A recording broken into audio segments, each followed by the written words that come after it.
The ivory wedding invitation lay on Kate Sterling's mahogany desk, like a beautifully wrapped grenade. She stared at the gold-embossed lettering through the floor-to-ceiling windows of her 42nd floor office, watching the Dallas skyline shimmer in the late afternoon heat. The words seemed to mock her with their elegant script. Richard Blackwood and Amanda Hartwell cordially invite you to celebrate their union. Kate's manicured fingers traced the edge of the cardstock. 3 years. 3 years since Richard had walked out of her life with nothing more than a text message and a forwarded email from his lawyer. 3 years since she'd found out he was already seeing Amanda Hartwell, Daddy's little princess, with a trust fund bigger than most small countries' GDP. Ma'am, her assistant, Jennifer, hovered in the doorway like a nervous bird. The Henderson contract is ready for your signature, and the zoning committee meeting has been moved to 4:30. Kate didn't look up. Cancel everything for the rest of the day. Ma'am, you heard me. Kate's voice was silk over steel. And Jennifer, find out everything you can about Harmony Gardens in Highland Park, guest capacity, vendor lists, security protocols, everything. Jennifer's eyes widened as she recognized the venue name. Every socialite in Dallas knew Harmony Gardens. It was where Kate and Richard had their first date 7 years ago. The bastard wasn't just getting married, he was twisting the knife, after Jennifer scurried away. Kate stood and walked to her private bar, pouring herself 2 fingers of 18-year-old Macallan. The whiskey burned, but not as much as the memory of Richard's last words to her. You'll never find anyone who understands you like I do. Kate, you're too complicated, too demanding. You'll end up alone in that ivory tower of yours. She downed the whiskey in one swallow. Well, Richard was about to learn just how wrong he was. The elevator in Sterling Tower had been acting up for weeks, a minor annoyance that Kate had delegated to building maintenance. She was heading to the parking garage when the damn thing lurched to a stop between the 20th and 19th floors. Perfect, she muttered, jabbing the emergency button. The maintenance panel slid open, and a voice echoed up from below. Hold tight up there. I've got you. Kate checked her Cartier watch. She had exactly 43 minutes to get home, shower, and make it to her dinner with the Dallas Business Council. How long is this going to take? Depends on how patient you are with things that are broken. There was something about the voice deep, unhurried, tinged with the kind of confidence that didn't need to prove itself. It wasn't the usual stammering deference she got from service workers. The elevator shuddered and began moving again. When the doors opened on the parking level, Kate found herself face to face with the owner of that voice. He was tall, maybe 6'2", with shoulders that filled out his navy work shirt and hands that looked like they'd built things, fixed things, survived things. Dark hair with just enough gray at the temples to suggest wisdom earned the hard way. But it was his eyes that stopped her cold. They were the color of storm clouds, and they looked at her without flinching, without the usual mix of fear and calculation she inspired in most people. You're welcome, he said, wiping his hands on a rag. Kate blinked. Excuse me, for fixing your elevator, most people say thank you. He shouldered his tool bag and started walking toward the service exit. Wait. The word came out sharper than she intended. He turned back, eyebrow raised. What's your name? David Morrison. And you're Kate Sterling, I can tell, because your picture's in the lobby and you've got that look. Oh, what look? Like you own everything you see and you're not particularly impressed with any of it. Any other man would have been fired for that comment. Instead, Kate found herself almost smiling. Are you always this direct with your employers? You're not my employer. I work for Morrison Maintenance. We just have a contract with your building. David adjusted his tool bag. But to answer your question, yeah, I find honesty saves everyone time. Kate studied him. There was something different about David Morrison, something that had nothing to do with his work clothes or his calloused hands.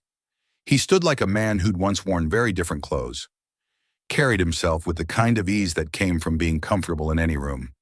Are you married, Mr. Morrison? The question seemed to amuse him. Divorced? Why, children. A daughter, 7 years old. His expression softened slightly. Her name's Sophie. Kate made a decision that would change everything.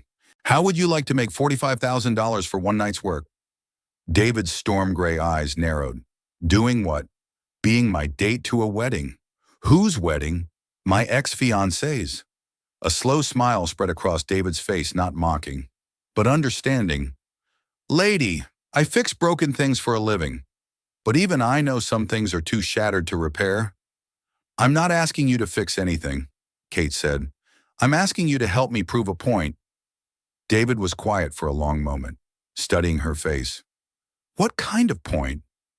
That Richard Blackwood was the biggest mistake I ever made, and letting him go was the smartest thing I ever did. And you need me because you're not like the men in my world. You don't want anything from me. You don't need my approval, and you sure as hell don't seem impressed by my money or my reputation. Kate stepped closer. You look like a man who's been through hell and came out stronger. That's exactly the kind of man who would drive Richard crazy with jealousy.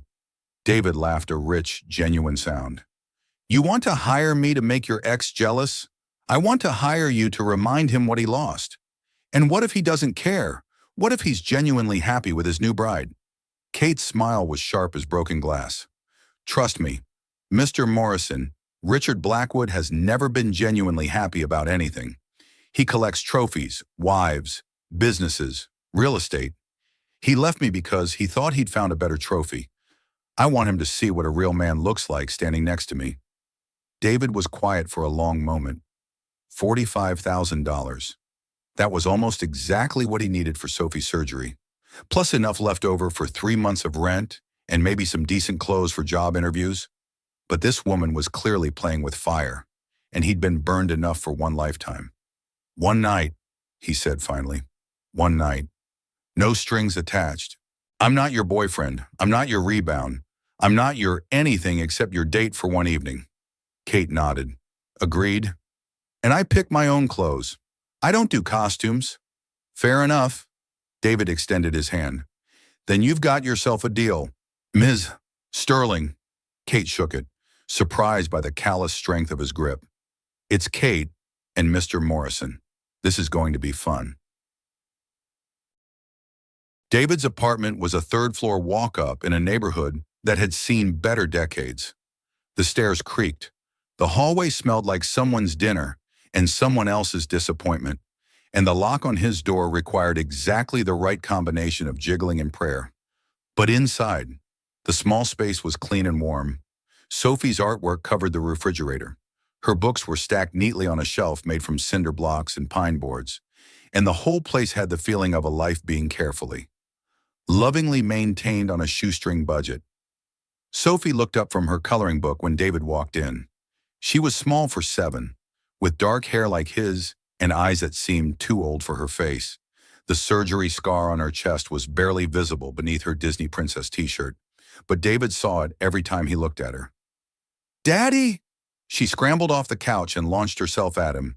Mrs. Chen made cookies and she gave me 3. 3 whole cookies. Did you save me any? Sophie giggled. Maybe. David knelt down to her level. Soph, I need to tell you something. I have to work this Saturday night. Her face fell slightly.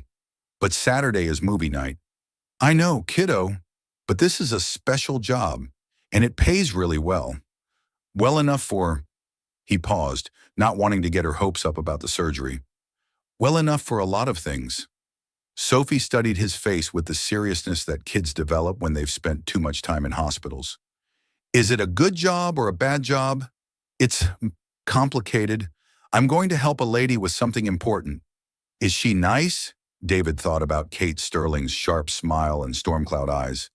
I think she's trying to be... Sophie nodded solemnly. Okay, but you have to promise to come back. The words hit David like a punch to the chest. Sophie had developed abandonment anxiety after her mother left, understandable. Given that her mom had walked out the door one Tuesday morning and never came back. Hey! David cupped her small face in his hands. I will always come back to you. Always. That's a promise I'll never break. Sophie smiled and hugged him tight. I love you, Daddy. I love you too. Little bird.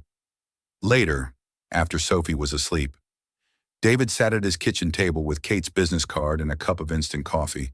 He'd looked her up online, Catherine Sterling, CEO of Sterling Properties, estimated net worth somewhere north of $50 million.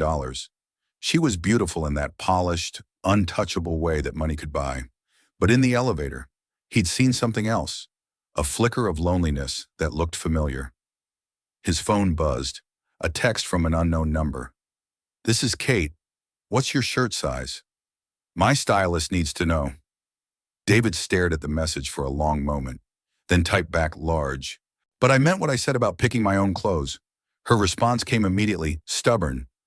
"I like that. Meet me tomorrow at 2 p.m. Address attached." The address was in Highland Park, Dallas's most exclusive neighborhood. David shook his head. What the hell had he gotten himself into? Morrison and Associates had once occupied the top 3 floors of a gleaming office tower in downtown Dallas. David Morrison had been 30 years old when his architectural firm designed its first skyscraper. 32 when they won the contract for the new Dallas Museum of Contemporary Art. 34 when they were featured on the cover of Architectural Digest. He'd been 35 when it all came crashing down. Now, as he stood outside Kate Sterling's Highland Park mansion, David tried not to think about the last time he'd been in this neighborhood. The house was a masterpiece of modern architecture, all clean lines and floor-to-ceiling windows that somehow managed to look both imposing and inviting.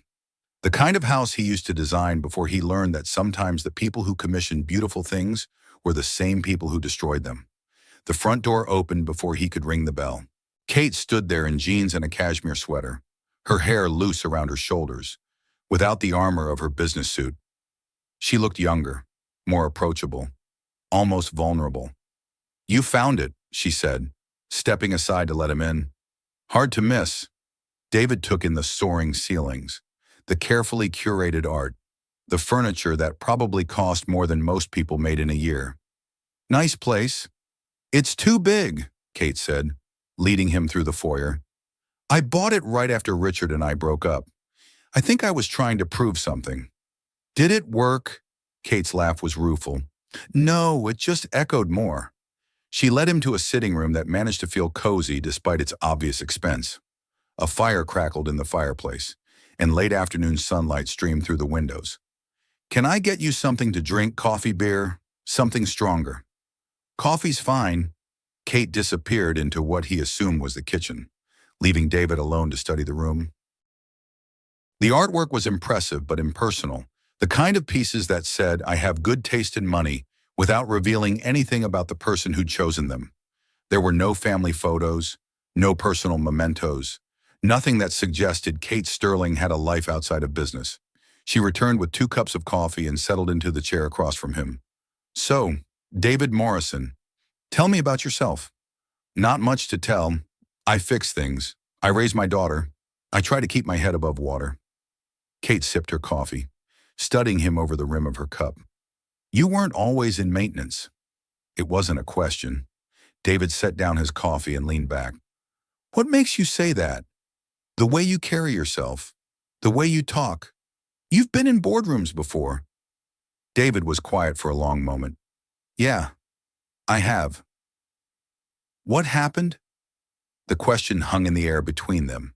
David had told this story exactly twice, once to his lawyer and once to his therapist. But something about Kate's direct gaze made him want to be honest. "I was an architect, had my own firm, Morrison and Associates. We specialized in commercial and public buildings, museums, office complexes, that kind of thing. We were doing well, growing fast, maybe too fast." Kate waited. "I had a partner, Marcus Webb. We'd been friends since architecture school, started the company together. I trusted him completely." David's jaw tightened. "That was my first mistake. He betrayed you. He sold me out, made a deal with a development company to take over our biggest contract, a $200 million museum project. The buyout was legal. Technically, Marcus had power of attorney for certain business decisions, and he used it to essentially sell my half of the company out from under me." Kate's eyes flashed. "That's theft." "Yeah, but the kind that happens in boardrooms with lawyers and contracts, The kind that's perfectly legal if you have the right connections and enough money to make it stick. What did you do? David laughed, but there was no humor in it. I fought, spent everything I had on lawyers, trying to prove fraud. But Marcus had covered his tracks well, and the development company that bought us out had deeper pockets than I could ever dream of. After 2 years of legal battles, I was broke. My reputation was destroyed, and my wife had left me. Your wife left you because of the business. Sarah left because she didn't sign up for struggle. She married an up-and-coming architect with a bright future, not a broken man sleeping on his daughter's floor because he couldn't afford rent. David's voice was matter-of-fact, but Kate could hear the old pain underneath. She took Sophie with her initially, took me another year to get joint custody, and another year after that to get primary custody when Sarah decided being a single mother was too much work. Kate was quiet for a long moment. I'm sorry. Don't be. If any of it hadn't happened, I wouldn't have Sophie full-time now, and she's the best thing in my life. But you lost everything else. David met her eyes. Yeah, I did. But you know what I learned when you've lost everything. You stop being afraid of losing anything. It's strangely liberating. Kate stood and walked to the window, her back to him. The development company that bought you out, do you remember the name? Sterling Development Partners? Kate went very still. Kate, you okay?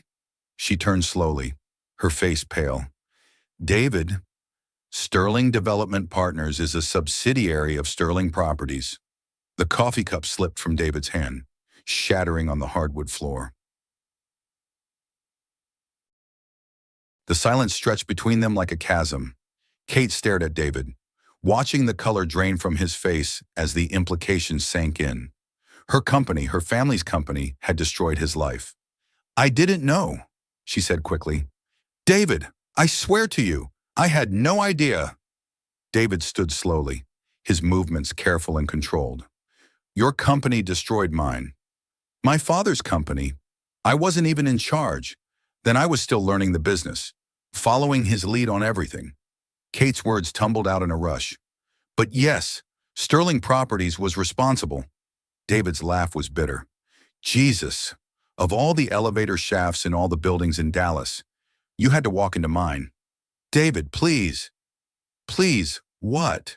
His voice was quiet, but Kate could hear the rage simmering underneath. Please pretend it doesn't matter. Please forget that your family stole 6 years of my life. I want to make it right. You can't make it right. The words exploded out of him.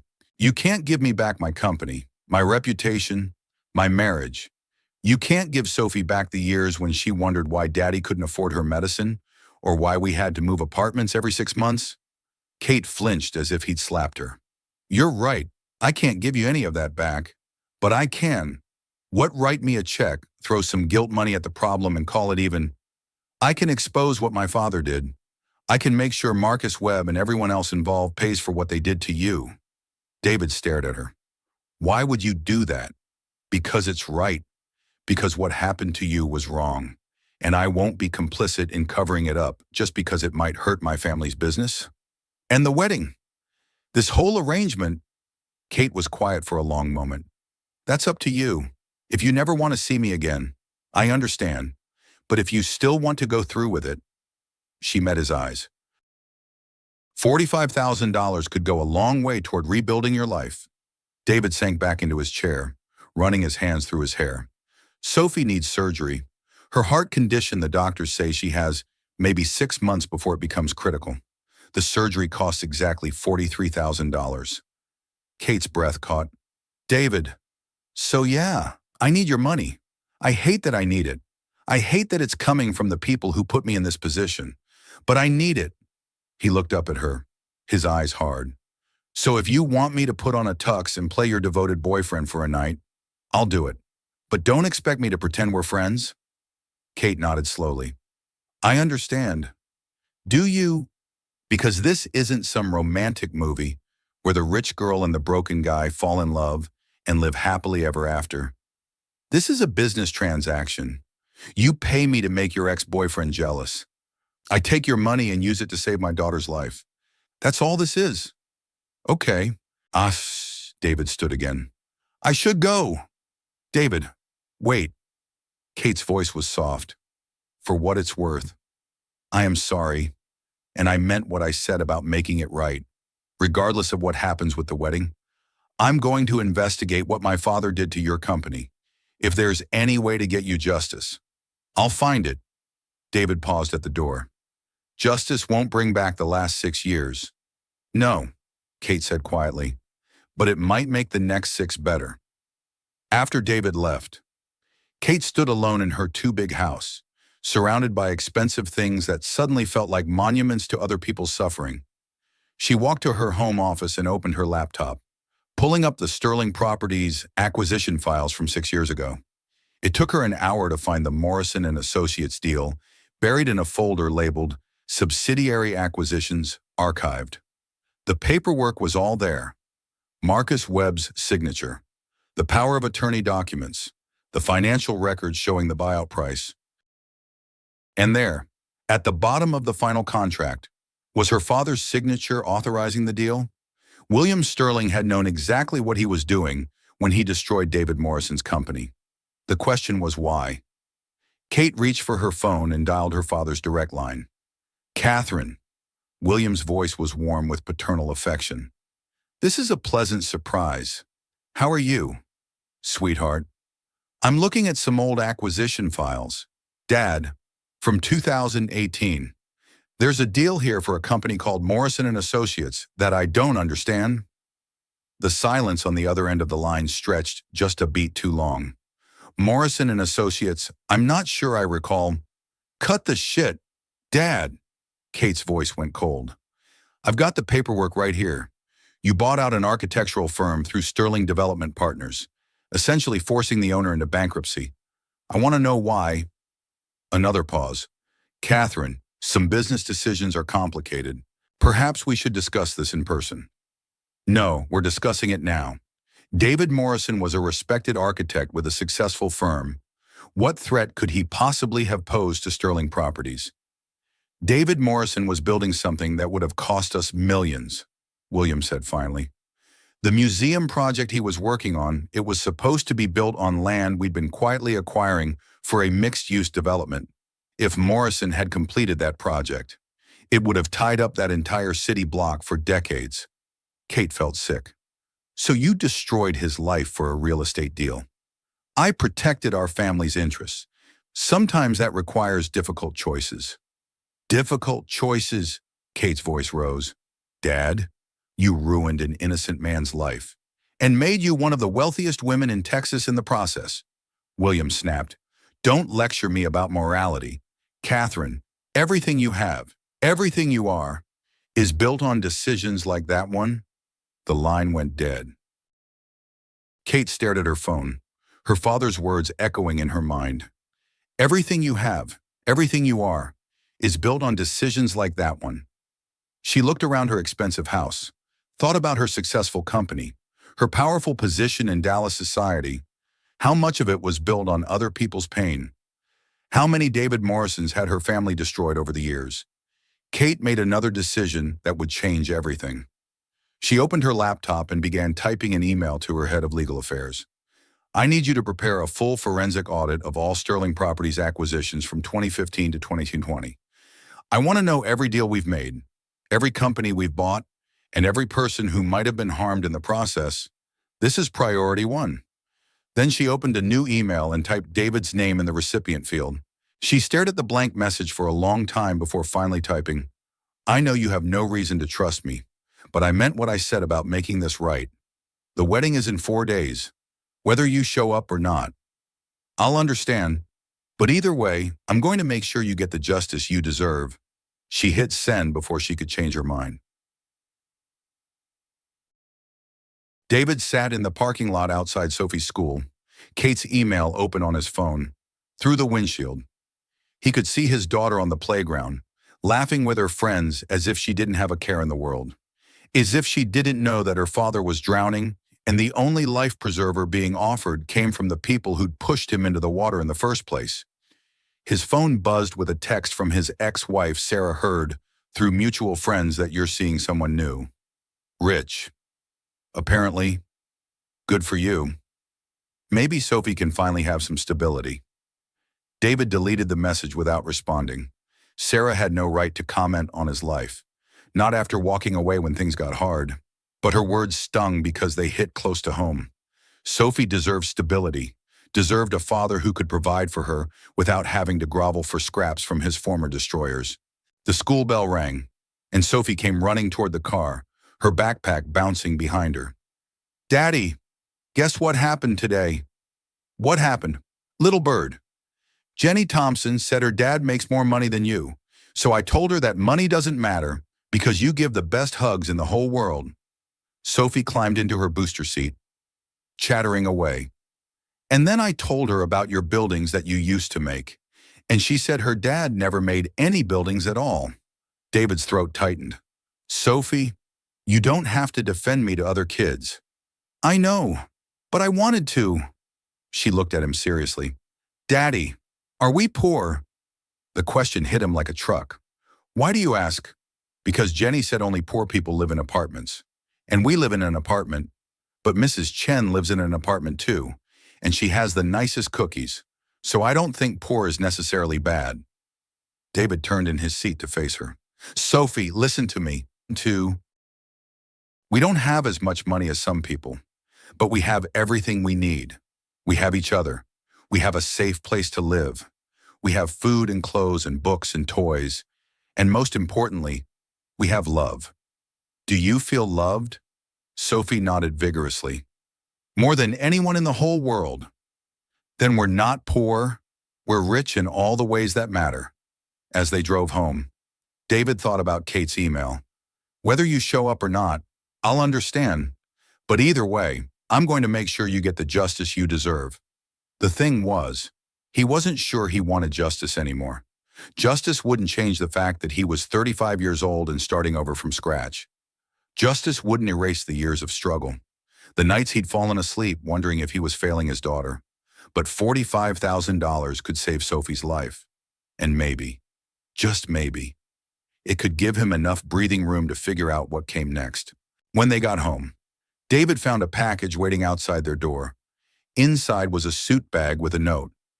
"I know you said you'd pick your own clothes, but I thought you might like options. If you hate it, we'll return it and find something else." Inside the bag was a perfectly tailored charcoal gray suit, Italian wool, with a price tag that made David's eyes water. There was also a white dress shirt, a silver tie, and a pair of leather shoes that probably cost more than David's rent. Sophie peeked into the bag. "Wow, Daddy, you're going to look like a prince." "It's just for work." "Soph, I know, but still." She fingered the silk tie. "The lady must really need your help if she bought you prince clothes." David looked at his daughter, 7 years old and wiser than she had any right to be. "Yeah, little bird. I think maybe she does."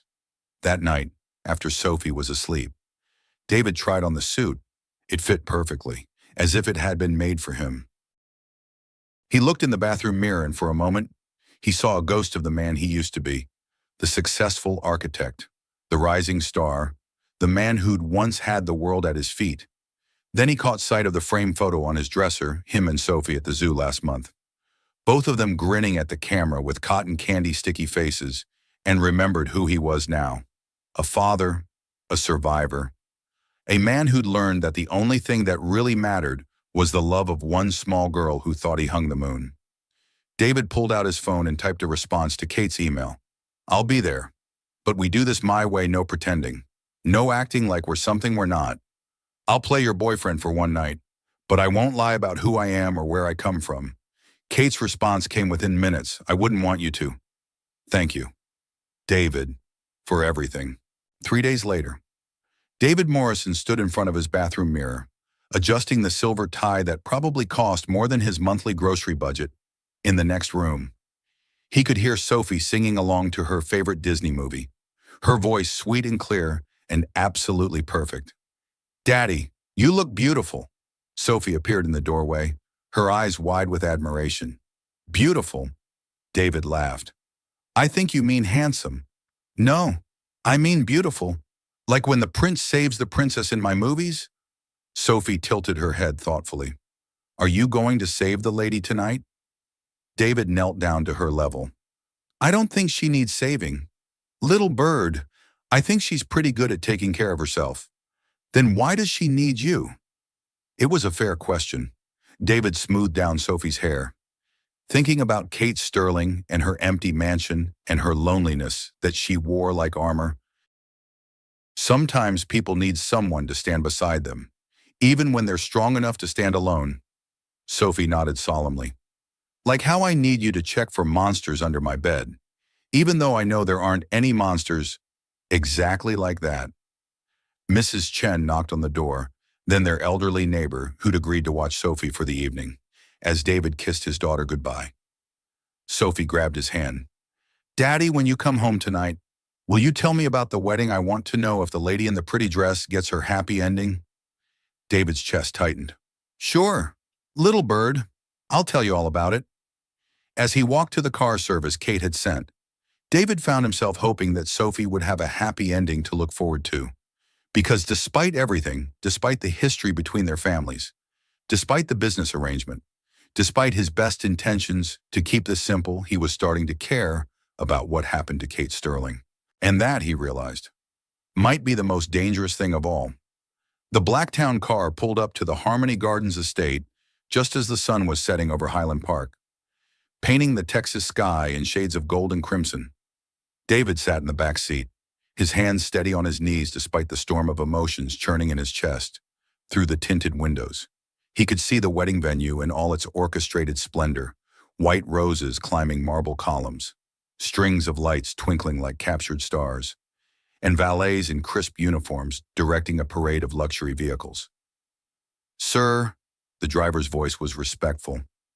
Ms. Sterling asked me to remind you that she'll meet you at the main entrance. David nodded, checking his watch. 7 o'clock sharp, whatever else Kate Sterling might be. She was punctual. The car door opened, and David stepped out into the warm evening air. The estate was even more impressive up close, a sprawling mansion that looked like it had been transplanted directly from a European castle, complete with manicured gardens that probably employed more people than most small businesses. And there, standing at the top of the wide stone steps, was Kate. David's breath caught in his throat.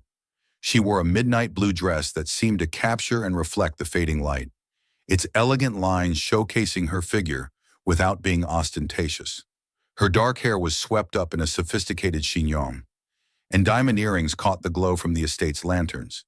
But it was her expression that struck him, most composed and confident on the surface. But with something vulnerable flickering in her eyes, she descended the steps with fluid grace, and David found himself remembering how to breathe. You clean up nice, Mr. Morrison, Kate said as she approached, her voice carrying just a hint of nervousness beneath its usual self-assurance. You're not so bad yourself, David replied, offering his arm. Ready for this? Kate slipped her hand through his elbow, and he was surprised by how right it felt. As ready as one can be for walking into the lion's den with a stranger who has every reason to hate me. I don't hate you, David said quietly as they walked toward the entrance. I hate the situation we're in, but I don't hate you. Kate glanced up at him. That's more generous than I deserve. Maybe, but tonight isn't about what either of us deserves.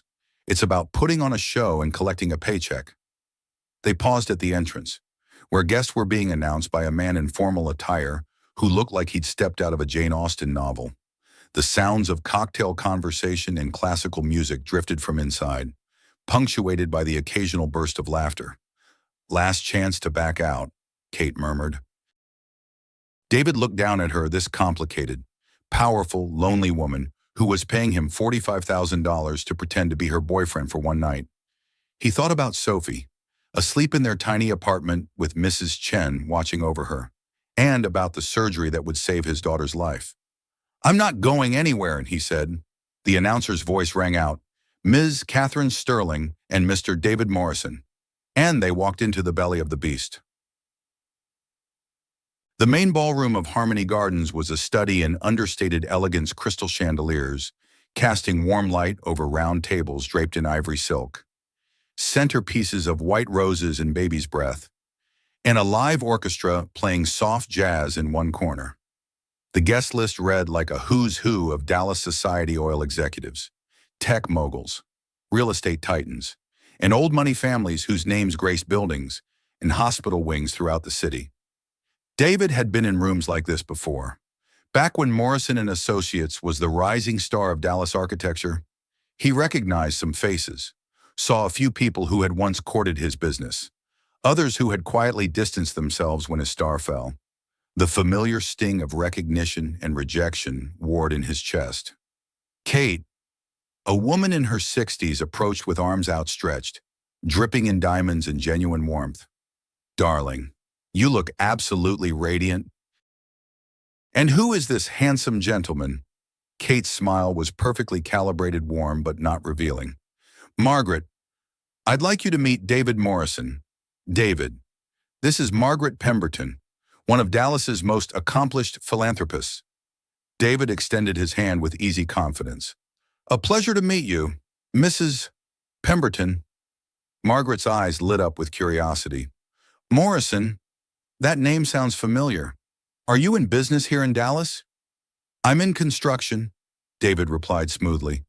It wasn't technically a lie. "I work with my hands." "How refreshing," Margaret beamed. "So many of the men in our circle have never done an honest day's work in their lives." "Kate, darling, wherever did you find him?" "He literally dropped into my life," Kate said, and David caught the hint of genuine amusement in her voice. "I knew immediately he was special." As Margaret moved on to greet other guests, Kate leaned closer to David. "Thank you for not making it awkward. Did you think I would? I thought you might enjoy watching me squirm." David considered this. "The night is young." They made their way through the crowd, Kate introducing David with just enough mystery to pique curiosity without providing real information. David found himself falling into an old rhythm. The social graces he'd learned during his years in Dallas's business elite came back like muscle memory. He knew how to make small talk without saying anything meaningful, how to project confidence without arrogance, how to make people feel important while revealing nothing about himself. But he also noticed things that the old David Morrison might have missed. The way conversations paused when Kate approached, then resumed with slightly forced enthusiasm. The calculating look some of the men gave her, not attraction, but assessment, as if they were evaluating her as a potential acquisition. The way the women smiled at her with their mouths but not their eyes. Kate Sterling, he realized, was respected and feared in equal measure, but she wasn't particularly liked. "David Morrison," the voice came from behind them, low and familiar. David turned to find Marcus Webb standing there with a champagne flute in his hand and a smile that didn't reach his eyes. David's blood turned to ice. Marcus looked prosperous, expensive suit, manicured nails, the soft look of a man who'd spent the last 6 years eating well and sleeping soundly. He was shorter than David remembered, with thinning hair and the beginning of a paunch, but his eyes held the same calculating intelligence that had once made him a brilliant architect and a devastating betrayer. "Marcus," David's voice was carefully neutral. "I didn't expect to see you here." "I could say the same." Marcus's gaze flicked to Kate, and David saw recognition dawn. "Miss Sterling, what a coincidence." Kate's hand tightened almost imperceptibly on David's arm. "Mr.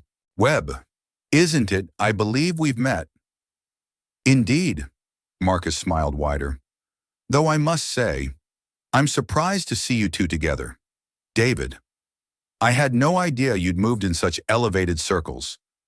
The insult was wrapped in politeness, but David heard it clearly. So did Kate. "David has many hidden talents," Kate said smoothly. "I find successful men often do." Marcus's smile faltered slightly. "Successful? Well, I suppose success is relative, though I have to ask.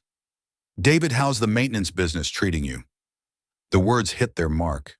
David felt the familiar burn of humiliation, the sting of being reduced to his current circumstances by the man who'd put him there. But before he could respond, Kate stepped forward. "I'm sorry, Mr. Webb, but I'm afraid I don't understand the reference to maintenance." Marcus's eyes glittered with malicious pleasure. "Oh, you don't know David here used to be an architect, quite a good one. Actually, But things didn't work out, and now he fixes elevators and such. Honest work. Of course, but rather a come down from designing million-dollar buildings? The silence that followed was heavy with tension. David felt exposed, diminished, exactly as Marcus had intended. This was why he'd avoided Dallas society for 6 years this moment, when his past and present collided in public, when he had to stand there and take the humiliation. But then Kate spoke, her voice carrying clearly in the sudden quiet around them. "How fascinating," she said, her tone conversational but with an undertone of steel. "So you're telling me that David designed million-dollar buildings? That's quite impressive." Marcus blinked, clearly not expecting this response. "Well, yes, but..." "And now he works with his hands, doing the kind of skilled labor that keeps our city running," Kate continued. "My goodness, David, you really are a Renaissance man." She turned back to Marcus with a smile that could have cut glass. "You know, Mr. Webb, I've found that men who take pride in other people's misfortunes usually have very little to be proud of themselves. Thank you for the history lesson, though it just makes David even more impressive to me." Marcus's face reddened. "I wasn't trying to..." "Of course you weren't," Kate said dismissively. "David, darling, I believe I see the bride and groom. Shall we go pay our respects?" As they walked away, David was acutely aware of the whispered conversations erupting in their wake. But he was also aware of something else, the protective fury radiating from the woman beside him, in the way she defended him without hesitation or embarrassment. "Thank you," he said quietly. "For what? Stating facts." Kate's voice was still tight with anger. "That man is a snake. You didn't have to do that. Defend me. I mean..." Kate stopped walking and turned to face him. "Yes, I did. Because first of all, there's nothing shameful about honest work. And second, because I may not know all the details of what happened between you two, but I know enough to recognize a guilty conscience when I see one." David stared at her, something shifting in his chest. "Kate, Mr. Morrison." They turned to find a young woman approaching, blonde, delicate, with the kind of ethereal beauty that graced magazine covers and charity galas. This had to be Amanda Hartwell, the bride. "Amanda," Kate said smoothly. "Congratulations. You look absolutely lovely." Amanda's smile was warm, but there was something brittle around the edges. "Thank you so much for coming.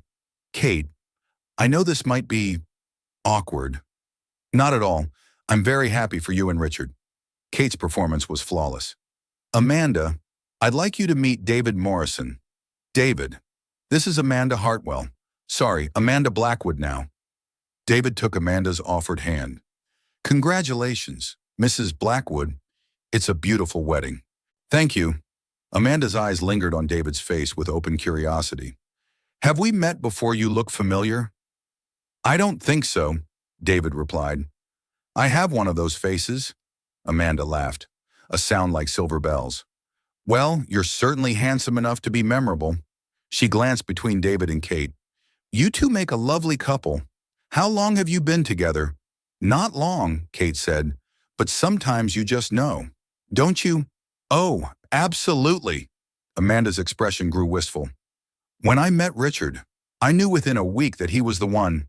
There's just something about finding the right person." Her voice trailed off, and David caught a flicker of something in her eyes without regret. It was gone so quickly he might have imagined it. "Speaking of Richard," Kate said, "where is the groom? I'd love to congratulate him." "Oh, he's around somewhere. Probably talking business, you know how he is." Amanda's laugh seemed forced. "I swear, sometimes I think he loves his law practice more than he loves me." An uncomfortable silence fell. Then Amanda brightened with obvious effort. "But enough about us, David. What do you do?" Before David could answer, a new voice cut through the conversation. "Amanda, darling, there you are." Richard Blackwood approached with the confident stride of a man who owned every room he entered. He was tall, silver-haired, and distinguished in the way that expensive suits and good breeding could create. But there was something cold about his blue eyes, something calculating in his smile. "Richard," Kate's voice was perfectly controlled. "Congratulations." Richard's gaze flicked over her briefly before settling on David with obvious assessment. Thank you, Kate. And you are David Morrison, David said. Extending his hand, Richard's handshake was firm, competitive. Morrison, why does that name sound familiar? I was just wondering the same thing, Amanda said. David, are you sure we haven't met? I'm sure, David replied, but he was studying Richard's face, and he saw the moment recognition flickered in the lawyer's eyes. Morrison, Richard repeated slowly. The architect, Morrison and Associates. David's jaw tightened. Former architect? Of course. Richard's smile was sharp. I remember now. Quite a fall from grace, wasn't it? Though I suppose everyone finds their level eventually. The insult was delivered with surgical precision, designed to cut deep while maintaining plausible deniability. Amanda looked confused, clearly sensing the tension, but not understanding its source. Kate's hand found David's arm again, her touch steady and grounding. I find that men who've overcome adversity are far more interesting than those who've never been tested, she said. Don't you think so? Richard, perhaps. Richard's attention shifted to Kate. Though I have to say, Kate, I'm surprised. This seems rather beneath your usual standards. The words hung in the air like a slap. Amanda gasped softly. The conversations around them faltered as people sensed the confrontation brewing.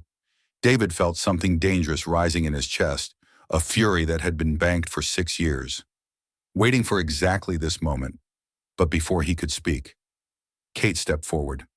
My standards. Her voice was soft, but it carried clearly. Richard, let me tell you about my standards. I value loyalty, which you wouldn't understand. I value integrity ditto. And I value men who don't break promises, which rules you out entirely. Richard's face darkened. Kate, I'm not finished. Kate's voice rose slightly. You want to talk about standards. My standard now is men who don't run away when things get difficult. Men who don't abandon the people they claim to love for the sake of social climbing. Men who don't mistake a trust fund for a personality. The ballroom had gone quiet around them. Amanda looked stricken. Richard's composure was cracking. You're making a scene, Richard said through gritted teeth. Am I? Kate looked around at the watching faces.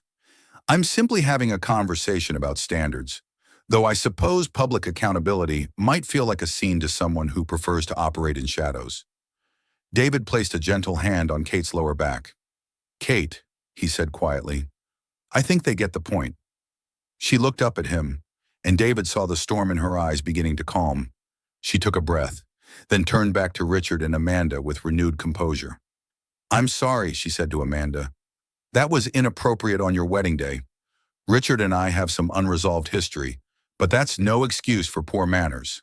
Amanda nodded, looking relieved. Of course. Emotions run high at weddings. Richard, however, wasn't ready to let it go. Some history, is that what you call it? What would you call it? Kate asked. I'd call it 3 years of your inability to commit to anything that didn't come with a profit margin. The accusation hit its mark. David felt Kate stiffen beside him, but this time, he was the one who stepped forward. That's interesting, David said, his voice conversational. Because from where I'm standing, it looks like you're the one who married for profit. He glanced meaningfully at Amanda's diamond-encrusted wedding ring, her designer dress, the obvious wealth surrounding them. But what do I know? I'm just a maintenance guy. Richard's face went red. How dare you?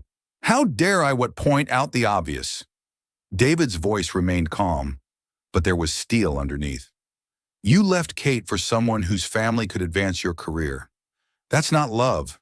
That's a business transaction. And if you're going to insult both Kate and me in public, you should probably make sure you have the moral high ground first.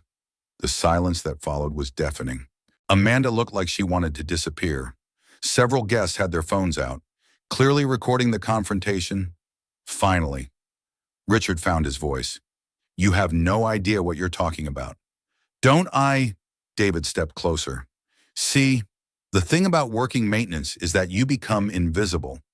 People say things around you that they'd never say otherwise, and what I've heard tonight is very interesting." It was a bluff. David hadn't heard anything, but Richard's face went pale, and David knew he'd hit something. "What are you implying?" Richard demanded. "I'm not implying anything. I'm stating facts. You married Amanda for her connections and her money. You invited Kate here tonight to humiliate her. And you've spent the last 10 minutes trying to humiliate me because you're threatened by the fact that she moved on with someone who doesn't need her money to feel like a man." Richard took a step forward, his hands clenched into fists. "You son of a—" "Richard." Amanda's voice was sharp. "Stop, please." The groom turned to his bride, and David saw something pass between them, a look of understanding that spoke of conversations held in private, doubts shared in whispers. "You're right," Amanda said quietly, and everyone leaned in to hear her. "This is my wedding day, and I won't have it ruined by whatever this is." She looked at Kate with something that might have been sympathy. "Kate, thank you for coming. David, it was nice to meet you. Richard, I think we should continue greeting our guests." Amanda took Richard's arm and guided him away, but not before David caught the look she gave her new husband, disappointed, perhaps even disgusted. As the crowd began to disperse, conversations resuming in hushed tones, Kate and David found themselves alone in the middle of the ballroom. "Well," Kate said after a moment, "that went better than expected." David stared at her. "Better we just caused a scene at a wedding." "No, Richard caused a scene. We just refused to be victims of it." Kate's eyes were bright with something that looked like exhilaration. "Did you see Amanda's face? She's finally seeing her husband for what he really is. And that makes you happy." Kate considered this. "No, I don't wish unhappiness on anyone, not even Richard. But I'm glad she knows the truth before it's too late to do something about it." David shook his head. "You're something else. Kate Sterling. Is that good or bad?" Before David could answer, they were interrupted by the approach of an older man in an expensive suit. He was tall and distinguished, with silver hair and the kind of commanding presence that came from decades of wielding power. "Catherine?" The man's voice was deep, cultured, and distinctly displeased. Kate straightened, her expression suddenly guarded. "Hello, Dad." David's blood chilled. This was William Sterling, the man who had destroyed his life. William's gaze shifted to David, and there was no recognition there, only the cold assessment of a predator evaluating potential prey. "And who might this be?" William asked. "This is David Morrison," Kate said. "David, my father. William Sterling." David extended his hand, fighting every instinct that told him to walk away. "Mr. Sterling." William's handshake was firm, perfunctory. "Morrison, are you in business here in Dallas?" "I was," David replied. "I used to run an architectural firm." "Really, which firm?" David met the older man's eyes. "Morrison and Associates." The reaction was subtle but unmistakable. William's grip tightened slightly, his eyes sharpened, and David saw the moment when recognition hit. "Morrison and Associates," William repeated slowly. "That name is familiar." "It should be," David said quietly. "Your company bought us out 6 years ago." The silence stretched between them like a chasm. Kate was watching both men with growing tension, clearly sensing the undercurrents but not understanding their full significance. "Ah, yes," William said finally. "I remember now. That was unfortunate business." "Unfortunate for who?" David asked. William's smile was cold. "For everyone involved, I imagine. Though sometimes these things are necessary for the greater good." "The greater good!" David's voice remained level, but Kate could hear the anger simmering underneath. "Is that what you call destroying people's lives?" "I call it business, Mr. Morrison. Sometimes individual interests must be sacrificed for larger objectives. Surely a man of your intelligence understands that." "What I understand," David said, "is that you stole 6 years of my life and nearly cost me my daughter." William's expression didn't change. "I'm afraid I don't know what you mean." "Dad," Kate's voice was sharp, What is he talking about? William looked at his daughter with something that might have been disappointment. Catherine, surely you don't believe this man's sob story. Failed businessmen always look for someone else to blame for their failures. David felt the old rage rising, the helpless fury of a man who'd been destroyed by people with more money and power than conscience. But this time, he wasn't alone. It's not a sob story, Kate said quietly. It's the truth. I've seen the files. Dad, I know what you did to Morrison and Associates. William's composure cracked slightly. Catherine, we should discuss this privately. No! Kate's voice was steel. We should discuss it right here, right now. David deserves to hear you admit what you did to him. I did what was necessary to protect our family's interests, William said, his voice rising slightly. That museum project Morrison was working on would have cost Sterling Properties millions in lost revenue. Sometimes difficult decisions must be made. Difficult decisions. Kate's voice was incredulous. Dad, you destroyed an innocent man's life for a real estate deal and made you one of the wealthiest women in Texas in the process. William snapped. Don't lecture me about morality. Catherine, everything you have, this dress, this jewelry, your fancy car, your precious company, it's all built on decisions like that one. The words hung in the air like an accusation. Kate stared at her father, and David saw something break in her expression. Get out, she said quietly. I beg your pardon. Get out. Leave. Now. Kate's voice was shaking with fury. Before I do something that will embarrass this family far more than a public argument. William looked between his daughter and David, his expression calculating. Catherine, you're making a mistake. This man is using you to get revenge against our family. Can't you see that the only mistake I made was trusting you for 38 years? Kate replied. David didn't seek me out, I found him. And if he wanted revenge, he certainly earned the right to it. William's face darkened. If you pursue this course of action, Catherine, there will be consequences for both of you. Is that a threat? David asked, stepping closer to Kate. It's a statement of fact, William replied. I've destroyed better men than you. Morrison, don't think for a moment that I won't do it again. You can't destroy what's already been destroyed, David said, but you can try to rebuild it, and that's exactly what I intend to do. William looked at his daughter one last time. Catherine, when you come to your senses, you know where to find me. He turned and walked away, leaving Kate and David standing in the middle of the ballroom as conversations swirled around them. Kate was shaking with anger, with shock, with something David couldn't quite identify. I'm sorry, she said without looking at him. I'm so sorry, David, for all of it. David studied her face, the woman who'd hired him to make her ex-boyfriend jealous, who'd defended him against his former partner's cruelty, who'd just publicly confronted her own father over his crimes. Kate, he said gently, look at me. She raised her eyes to his, and he saw tears threatening to spill over. This isn't your fault, he said. You were just a kid when it happened. You couldn't have stopped it. But I benefited from it. Everything I have. She gestured around them helplessly. It's all built on what they took from you. David was quiet for a long moment. Then he said something that surprised them both. So let's build something better. Kate blinked. What? You heard me. Your father was right about one thing. I can't get back what I lost. But maybe we can create something new. Something that doesn't hurt people. Something that helps them instead. You're talking about business partnership. I'm talking about justice. Real justice. Not revenge. David looked around the ballroom, at the wealthy guests who'd watched their drama unfold with fascination and judgment.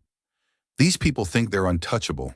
Your father thinks he can destroy lives without consequences. Maybe it's time someone proved them wrong. Kate stared at him. You want to take on my father, David. You have no idea how powerful he is, how far his reach extends. Then I'll need someone who knows his weaknesses, David said. Someone on the inside. Someone he trusts. Trusted, Kate corrected. After tonight, I doubt he'll ever trust me again. Good. That means you're free to do the right thing.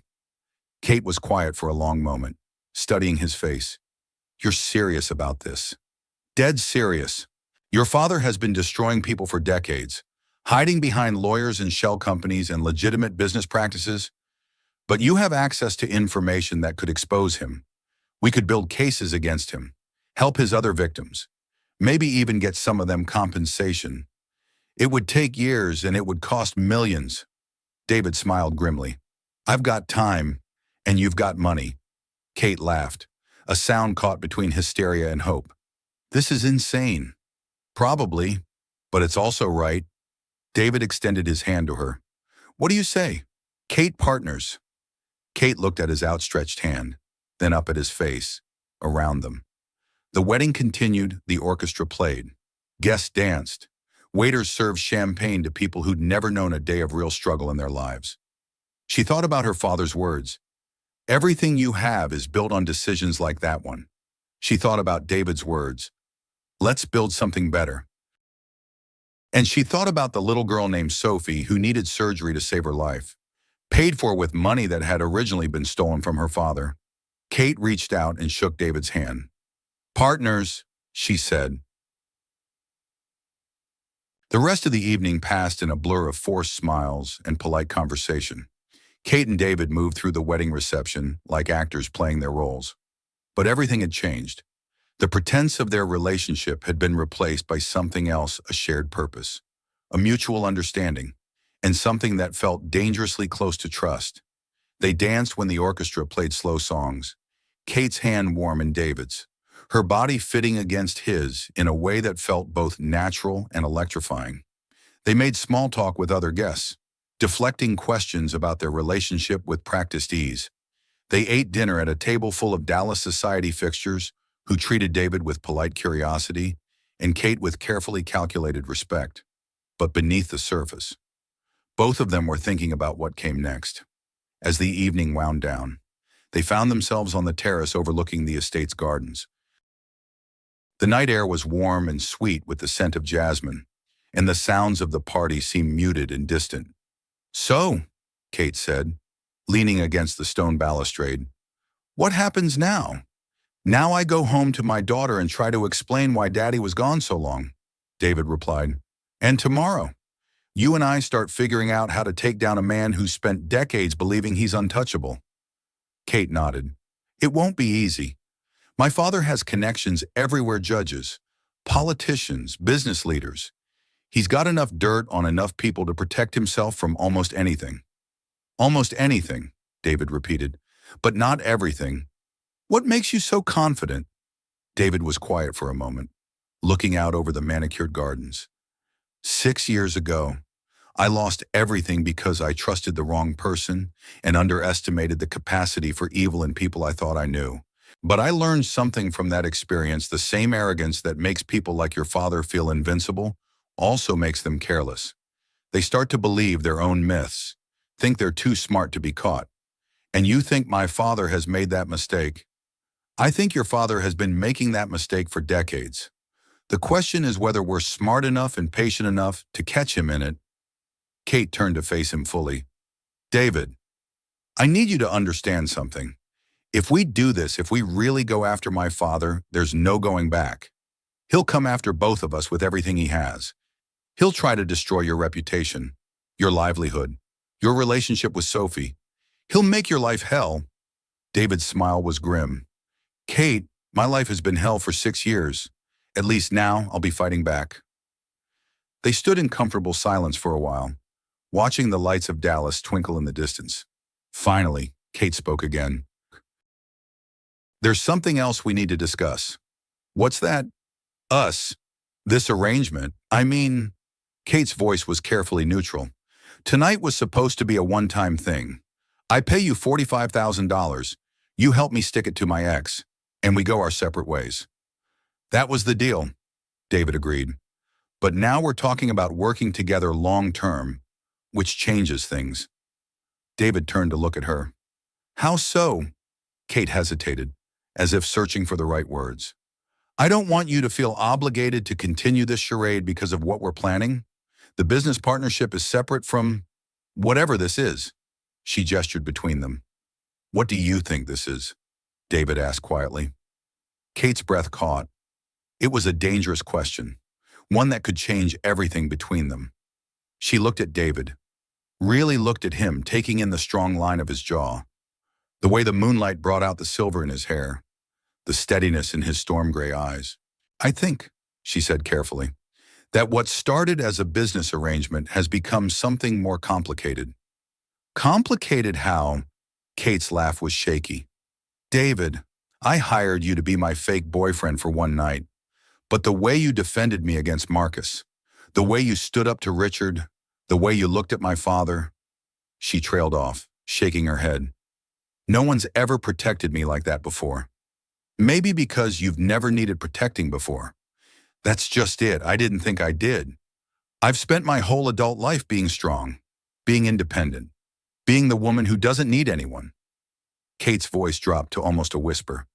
"But tonight, having you beside me, knowing that someone had my back, it felt good, really good." David stepped closer. "Kate, I'm not saying I'm in love with you," she said quickly. "We barely know each other, and the circumstances of how we met are completely insane.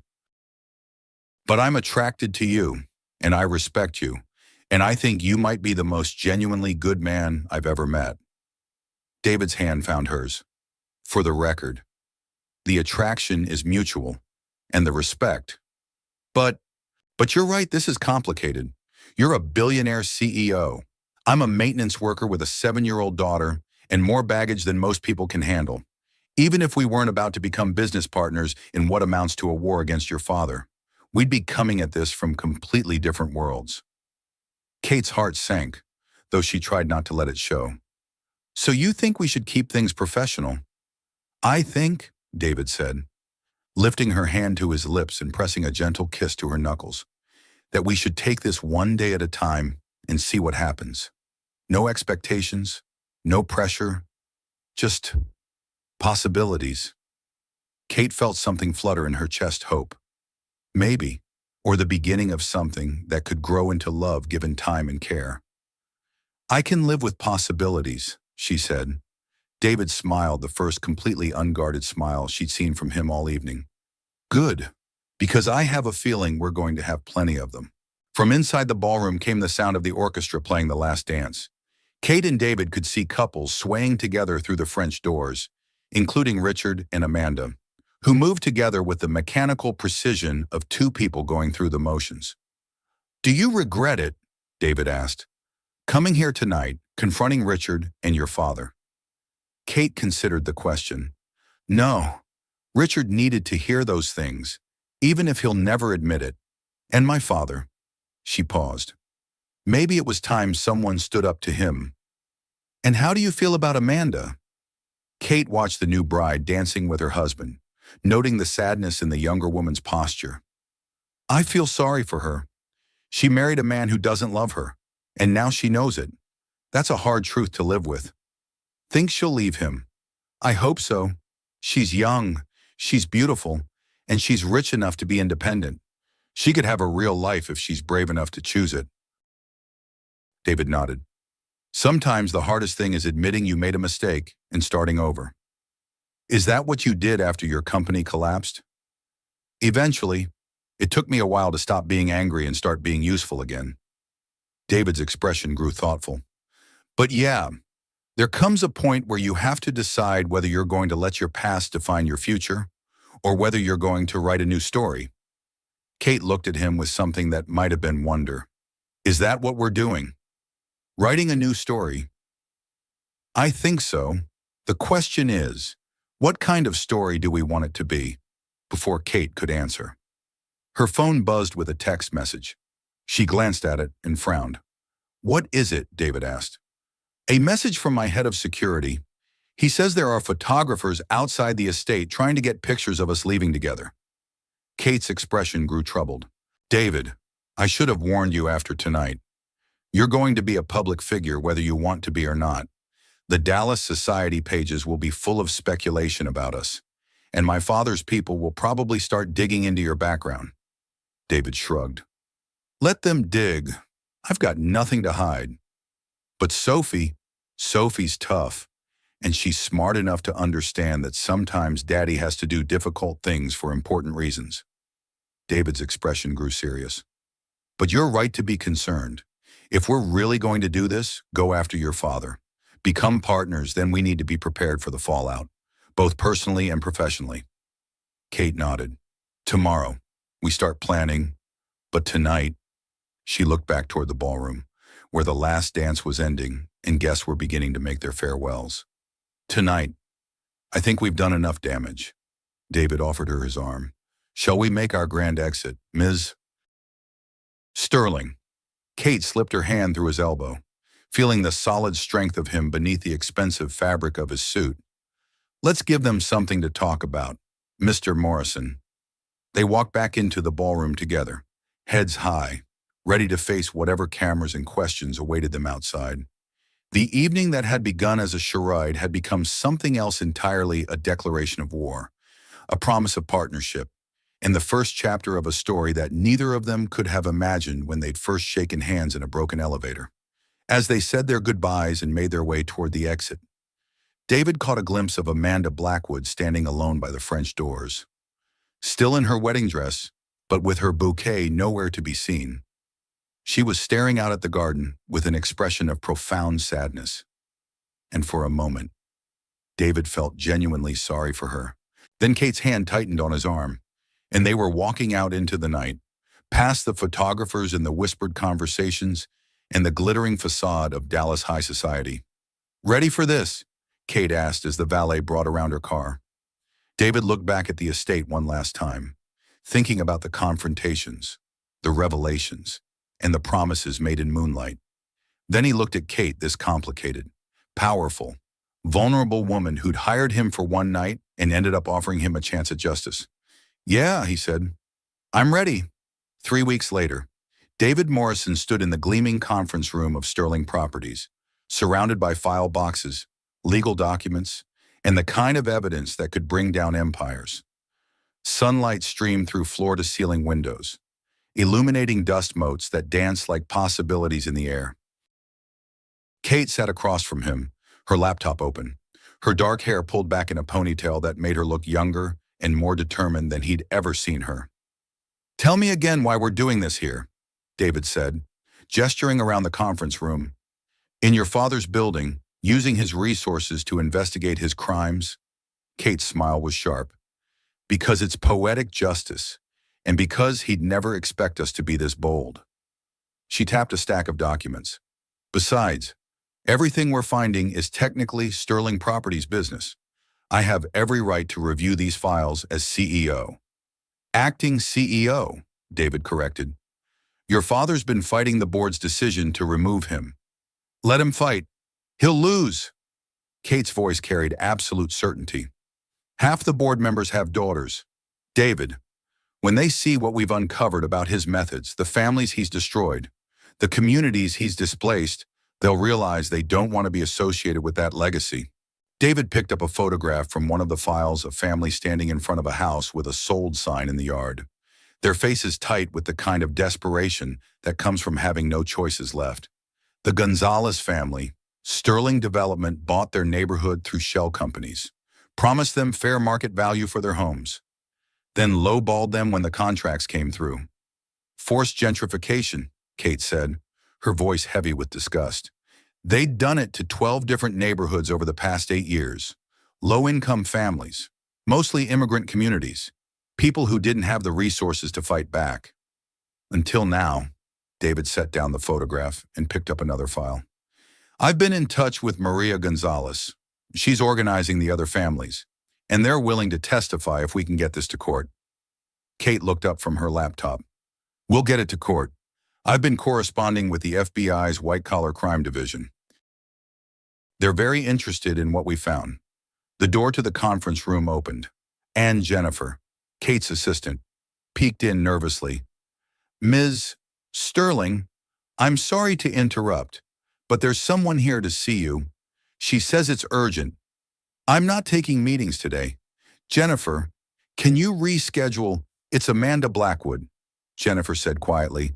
And she looks, well, She looks like she's been crying. Kate and David exchanged glances. Send her in, Kate said. A moment later, Amanda appeared in the doorway, and David barely recognized her. Gone was the radiant bride from 3 weeks ago.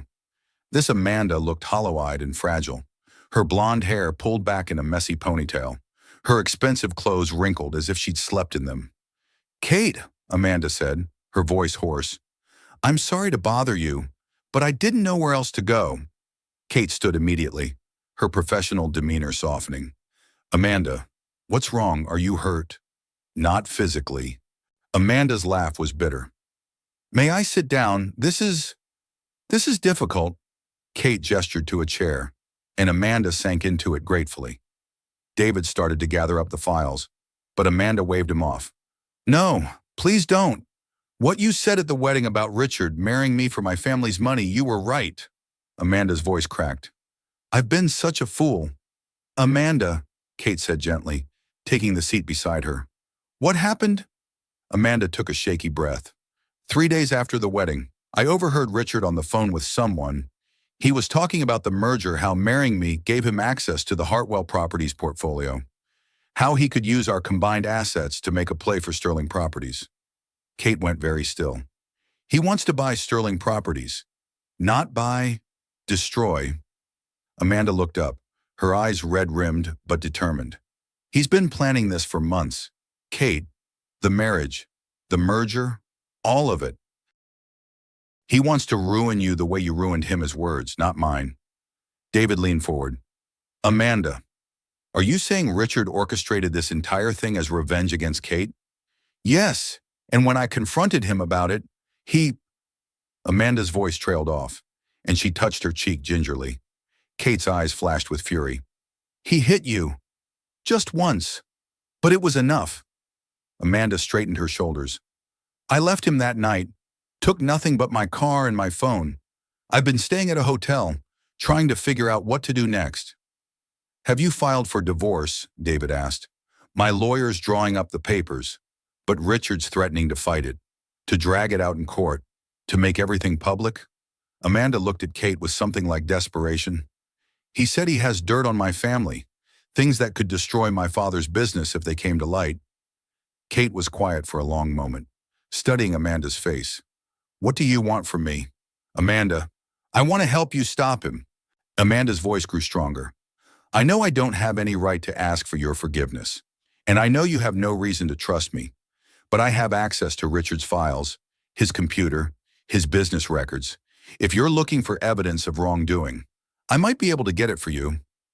David and Kate exchanged another look. This was an unexpected development, and potentially a dangerous one. Amanda, Kate said carefully, what you're suggesting could be illegal, and it would definitely be dangerous. If Richard found out, he's already threatened me. What's the worst he could do? Hit me again. Amanda's laugh was hollow. Besides, I'm not suggesting anything illegal. As his wife, I have access to our shared files, our joint accounts. If I happen to notice some irregularities and report them to the appropriate authorities, you'd risk everything to help us, David asked. Amanda met his eyes. Mr. Morrison, at my wedding, you said that Richard married me for my connections and my money. You were right, but you know what the worst part is. I knew it. Deep down, I knew it, and I married him anyway because I was afraid of being alone. She turned to Kate. I spent my whole life being the perfect daughter, the perfect debutante, the perfect trophy wife. I've never done anything brave, anything that mattered. Maybe it's time I started. Kate studied Amanda's face for a long moment, then made a decision. Okay, but we do this carefully, and we do it legally.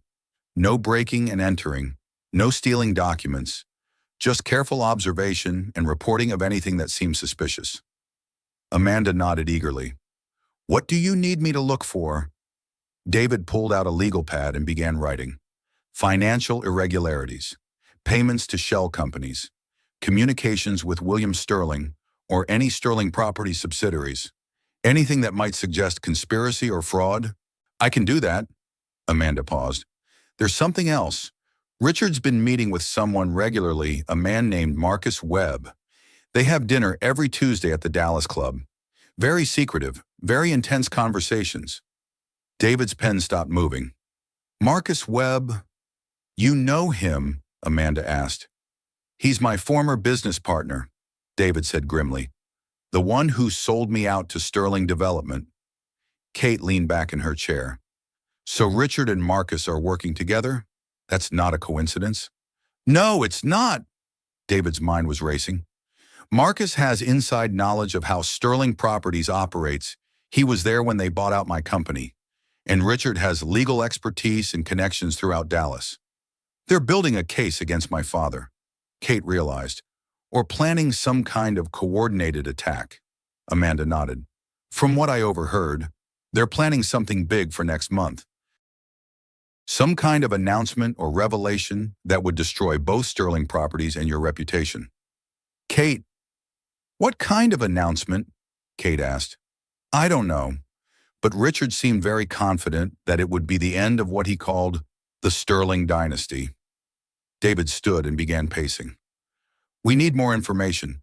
Amanda, how close can you get to Richard's files without arousing suspicion?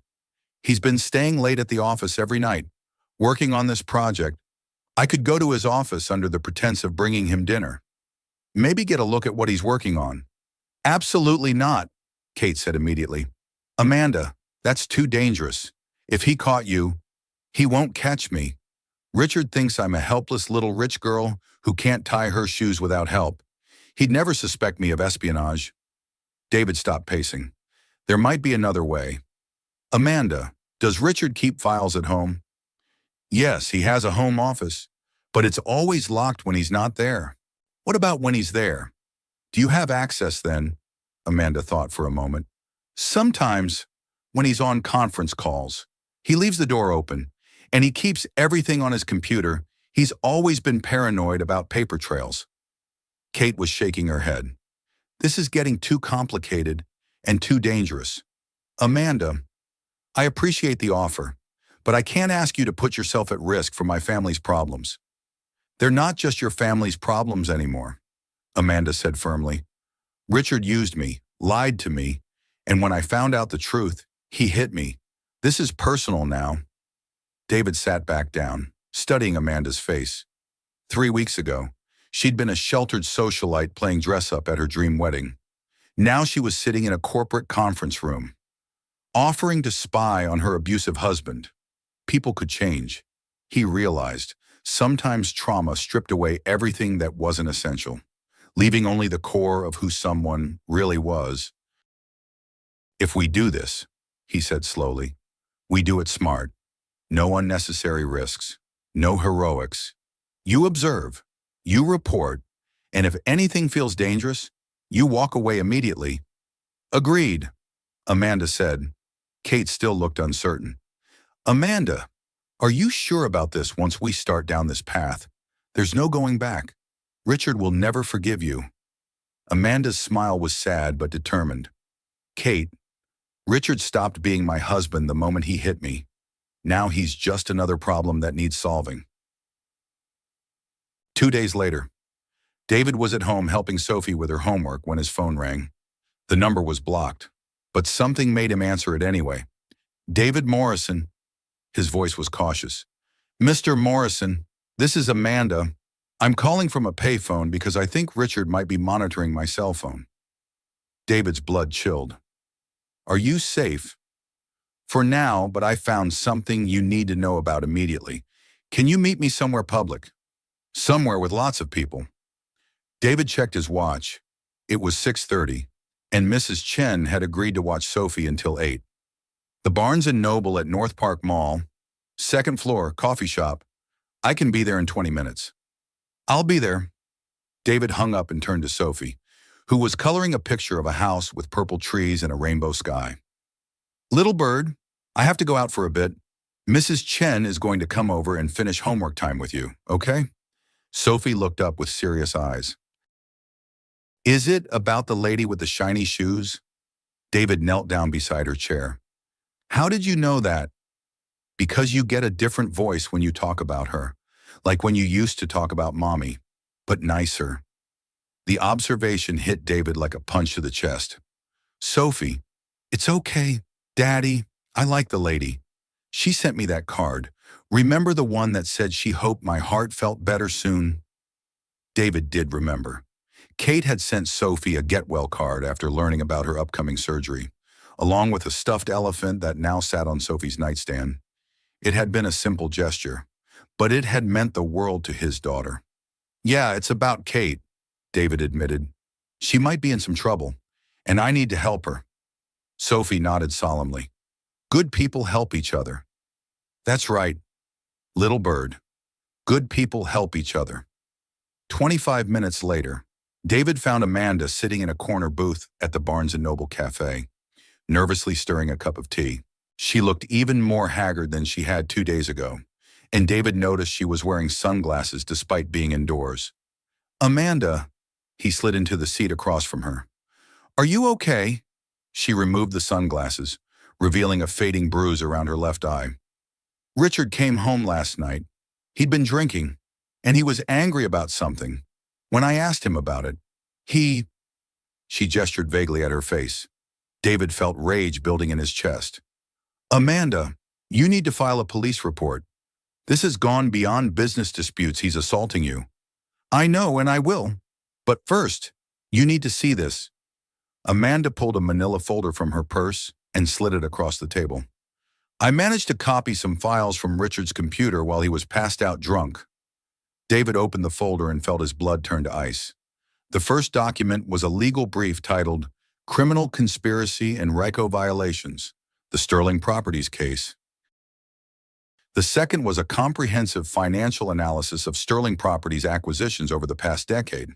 The third was a list of names people who'd been harmed by Sterling's business practices, including several David didn't recognize. Jesus, David whispered. Amanda, where did he get all this information?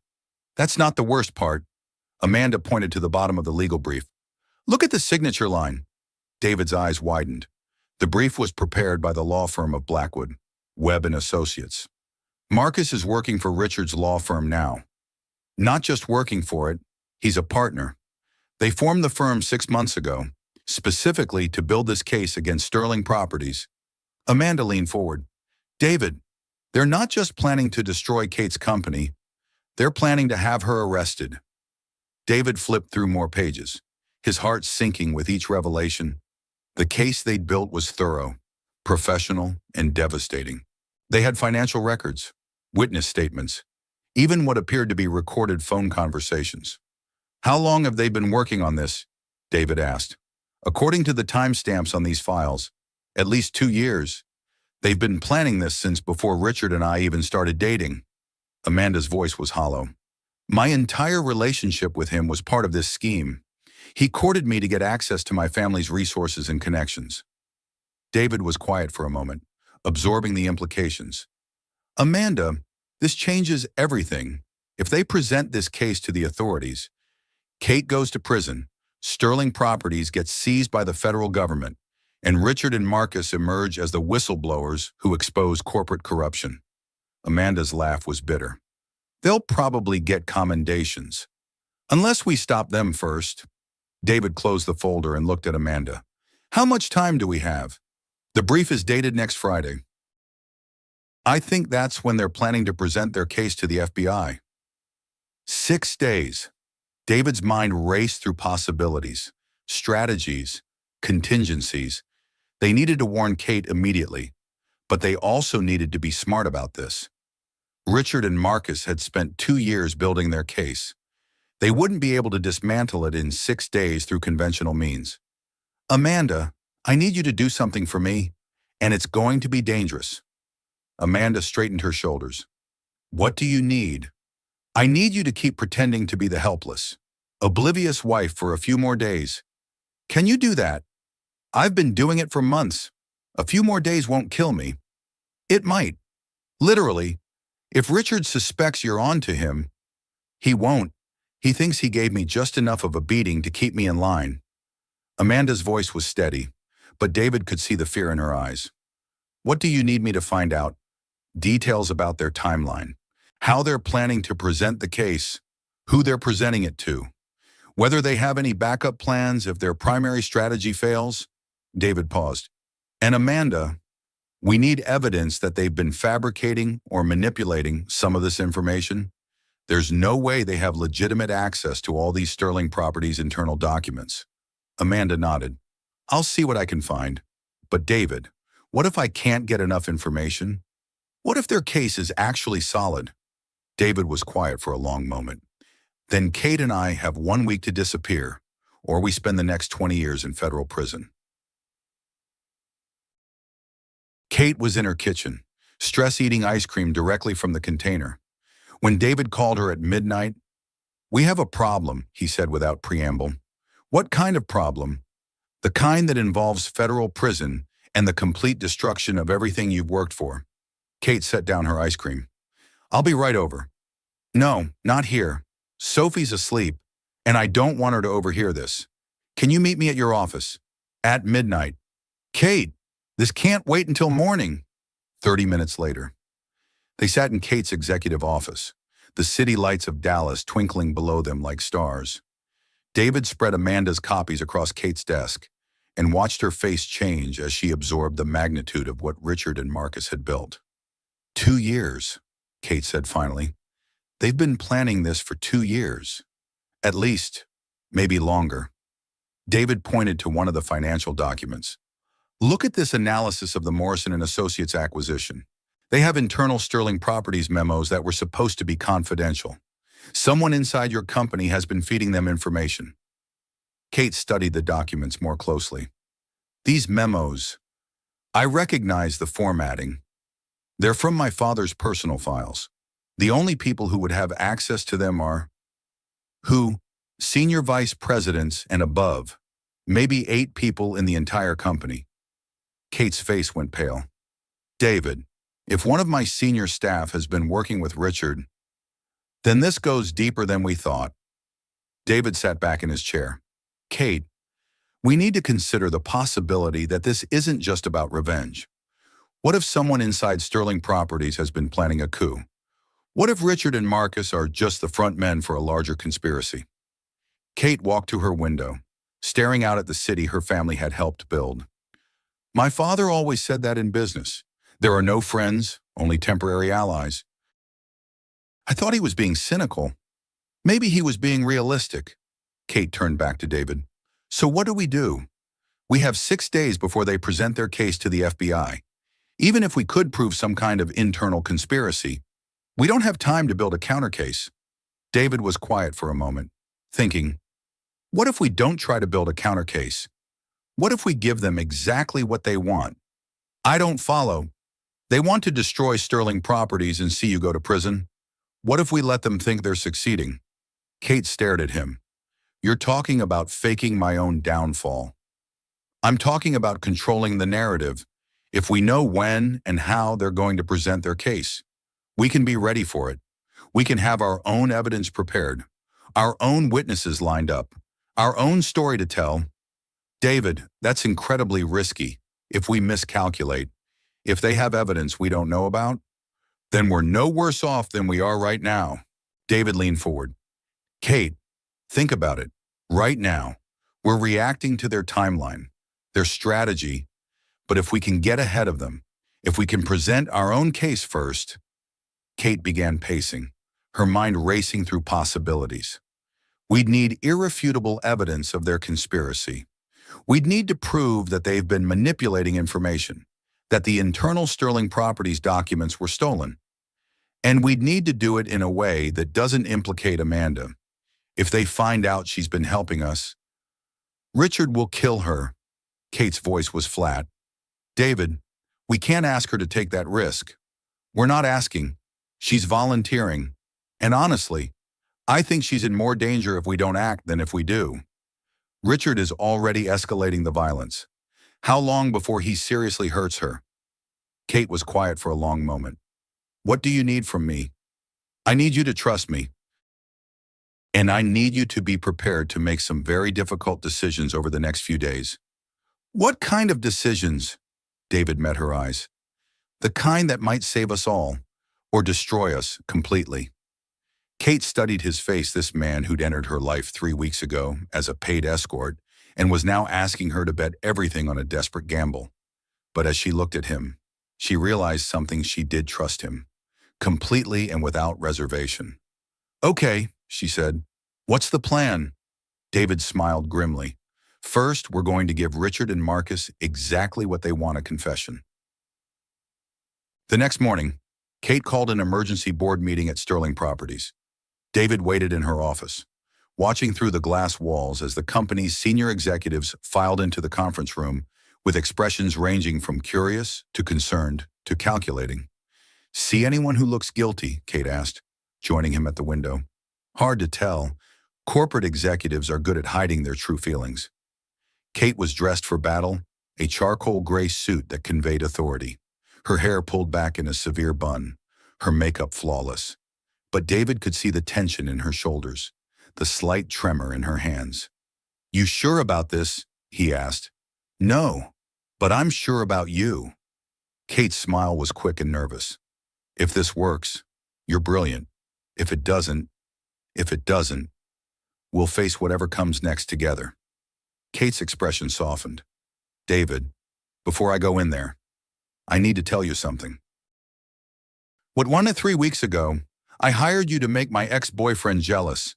But somewhere along the way, this stopped being about Richard and started being about us." David stepped closer. "Kate, I'm falling in love with you," she said quietly. "I know the timing is terrible, and I know we're in the middle of a crisis, but I needed you to know, just in case." David cupped her face in his hands. "Just in case nothing.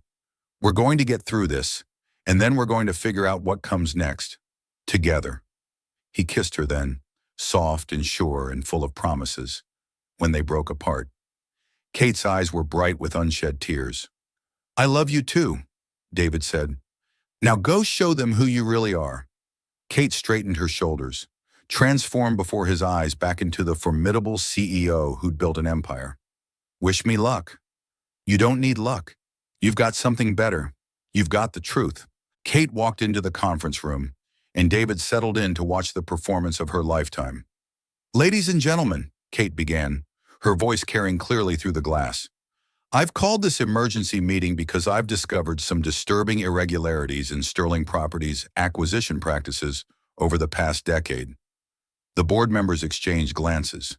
David studied their faces, looking for tells, for signs of guilt or surprise or fear. "I've been conducting an internal audit," Kate continued, "and I've found evidence of potentially criminal activity in several of our major acquisitions. Fraud, conspiracy, racketeering, the kind of charges that could result in federal prosecution and the complete dissolution of this company." Now the room erupted in murmurs and questions. David saw William Sterling shift uncomfortably in his seat, saw several other board members lean forward with obvious concern. "The good news," Kate said, raising her voice above the chatter, "is that I believe these activities were conducted without the knowledge or consent of the current board. The bad news is that ignorance won't protect us if federal investigators come calling." Board member Harold Chen raised his hand. "Kate, what exactly are you alleging?" "I'm alleging that someone with high-level access to Sterling Properties has been systematically manipulating our acquisition process to defraud property owners and circumvent federal regulations.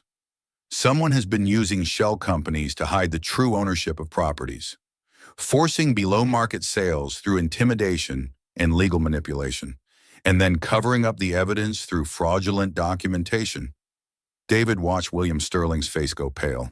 He also noticed that the company's CFO, Janet Morrison, no relation, was taking very detailed notes, more detailed than seemed necessary for someone hearing this information for the first time. "I'm recommending," Kate continued, "that we immediately contact federal authorities and volunteer full cooperation with any investigation they deem necessary. I'd rather Sterling Properties be seen as a reformed company that exposed its own corruption than as a criminal enterprise that fought to hide its crimes." The room fell silent. Then board member Patricia Vance spoke up. "Kate, these are very serious allegations. Do you have concrete evidence?" "I do, and I'll be presenting that evidence to the FBI on Friday morning." David felt his heart skip.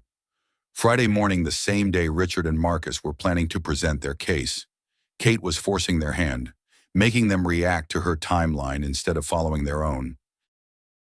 "I'm also recommending," Kate said, "that we conduct an immediate internal investigation to determine how this information might have been leaked to outside parties. There's evidence that confidential Sterling Properties documents have been shared with individuals who have no legitimate access to them." Now David saw a flicker of panic in CFO Janet Morrison's eyes.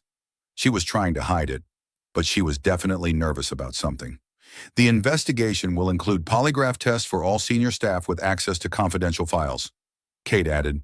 "Participation will be voluntary, but refusal to participate will be noted." Janet Morrison's pen stopped moving. "Are there any questions?" Kate asked. William Sterling leaned forward. "Catherine, these allegations could destroy the company even if they're ultimately proven false. Are you certain this is the best course of action?" "I'm certain that the truth is always the best course of action," Kate replied, "even when it's painful." William's eyes narrowed. "And what if the truth implicates more people than you expect? What if this investigation reveals information that damages innocent parties? Then we'll deal with those consequences as they arise. But we won't hide from the truth anymore." David saw something pass between father and daughter, a moment of understanding that spoke of old battles and deep wounds. William Sterling was warning his daughter about something, but Kate wasn't backing down. The meeting ended with a vote to authorize Kate's recommended actions. The vote was unanimous, but David noticed that Janet Morrison abstained, claiming a conflict of interest, as the board members filed out. David saw Janet Morrison approach William Sterling. They spoke in hushed tones for a moment, then both left separately, but not before David caught the look of desperate panic on Janet's face. 20 minutes later, Kate returned to her office, looking drained but determined. "How did I do?" she asked. "Brilliantly, and I think we found our leak." Kate raised an eyebrow. "Janet Morrison." She was taking very detailed notes. "She looked panicked when you mentioned polygraph tests, and she abstained from the vote. Plus, she stayed after to talk to your father." Kate nodded slowly. "Janet's been with the company for 15 years.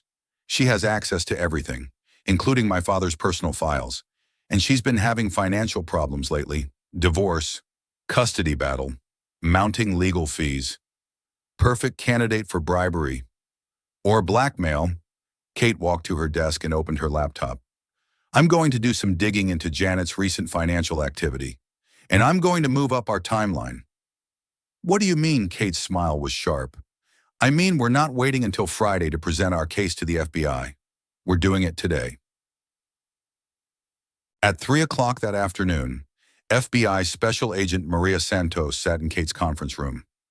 Reviewing the evidence that Kate and David had compiled over the past 3 weeks, Agent Santos was a small, intense woman with sharp eyes and the kind of quiet authority that came from years of investigating white-collar crime.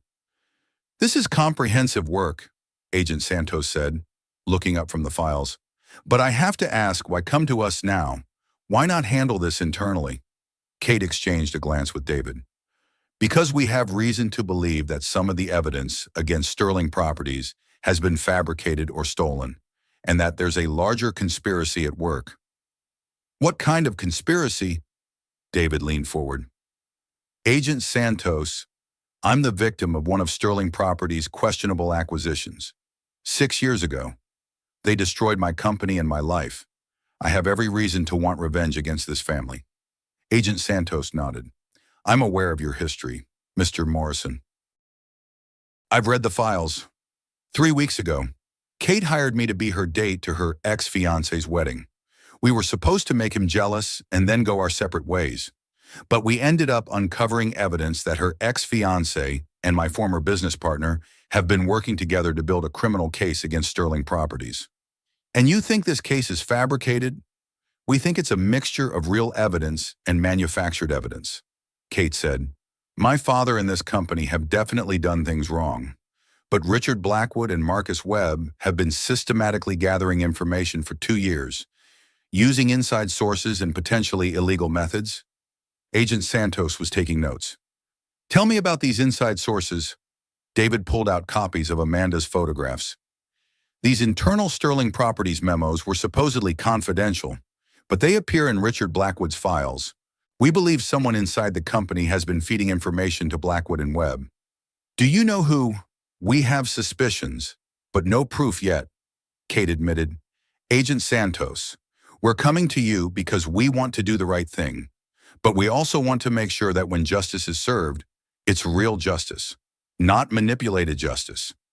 Agent Santos was quiet for a long moment, studying the documents. Ms.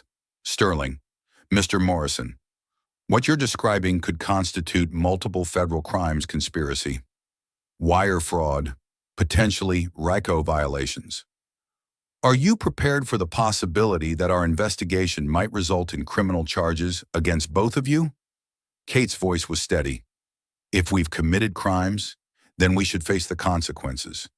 But if we've been set up, or if the evidence against us has been manipulated, then we want that exposed too. Agent Santos nodded. I'm going to need to interview both of you separately, and I'm going to need access to all of Sterling Properties' financial records for the past 10 years. Done, Kate said. I'm also going to need to speak with your source inside the Blackwood investigation, the person who provided you with these documents. David's stomach clenched. Agent Santos, our source is in a very dangerous situation. Her husband has already begun physically abusing her. If he finds out she's cooperated with us. Mr. Morrison, I understand your concern, but if this woman has evidence of a criminal conspiracy, she needs federal protection, and she needs it now. Kate pulled out her phone. I'll call her. 20 minutes later, Amanda Blackwood sat in Kate's conference room, her bruised face telling its own story. Agent Santos took one look at her and immediately called for a domestic violence advocate and a medical photographer. Mrs. Blackwood, Agent Santos said gently, I need you to tell me everything you know about your husband's activities over the past 2 years. Amanda took a shaky breath and began to talk. She told Agent Santos about the secret meetings with Marcus Webb, about the files she discovered, about Richard's plans to present his case to the FBI on Friday. But most importantly, she told Agent Santos about the conversation she'd overheard the night before. Richard was on the phone with someone, I think it was Marcus, but I'm not sure. He was angry about something, saying that their timeline had been moved up because Kate was getting suspicious. He said they needed to present their case immediately, before anyone could discredit their evidence. Agent Santos looked up sharply. When is immediately? Tomorrow morning. Richard left the house at 5 this morning with several boxes of files. He said he was going to the FBI field office. David felt his blood turn to ice. Agent Santos, if Richard presents his case first, then you'll all be arrested before we can complete our investigation into the conspiracy allegations. Agent Santos stood. Mrs. Blackwood, I'm placing you in protective custody immediately. Mr. Sterling, Mr. Morrison, I need you to come with me to the field office. We're going to have a very long night ahead of us. As they prepared to leave, Kate pulled David aside. Whatever happens, she said, I want you to know that these past 3 weeks have been the best of my life. David kissed her forehead.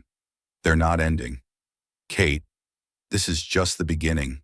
But as they walked out of Sterling Properties together, surrounded by FBI agents, David couldn't shake the feeling that everything they'd built was about to come crashing down. The FBI field office at 2 in the morning was a surreal place, fluorescent lights buzzing overhead, the smell of stale coffee and stress sweat in the air, and the constant hum of activity as agents worked around the clock to unravel the conspiracy that had consumed all their lives. David sat in an interview room, going over his story for the 3rd time with Agent Santos and her partner, Agent Williams. His throat was dry, his eyes burned from exhaustion, but he forced himself to stay focused. Everything depended on getting this right. Let me make sure I understand, Agent Williams said, consulting his notes.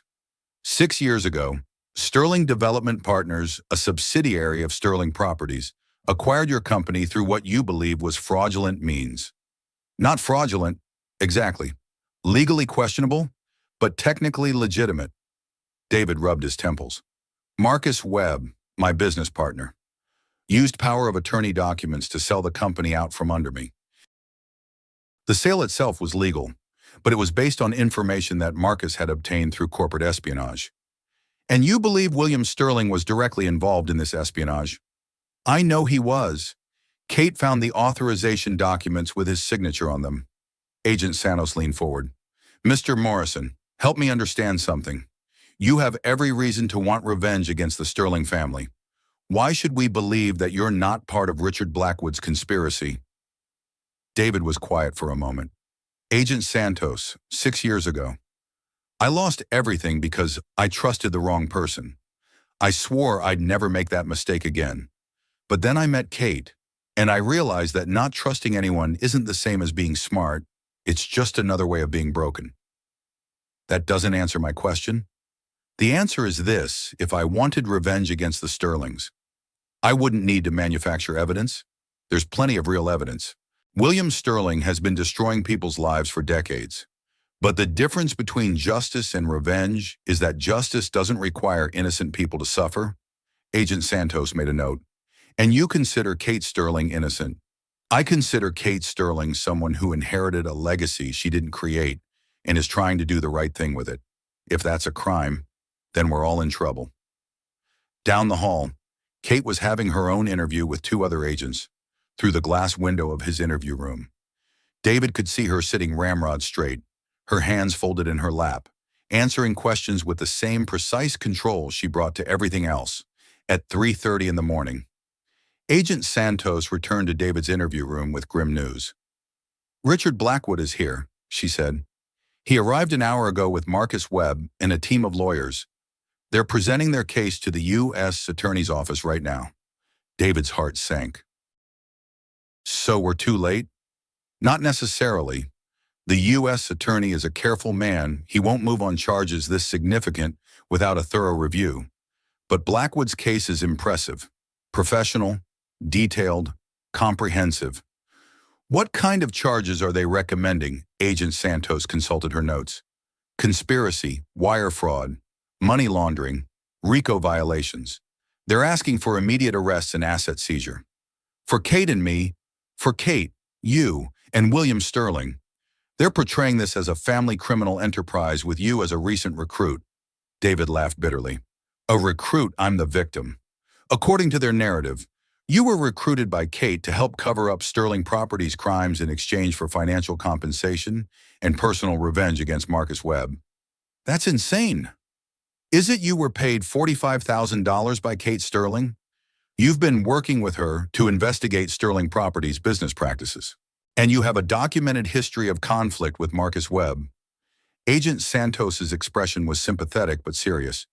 Mr. Morrison, from the outside, their story is plausible.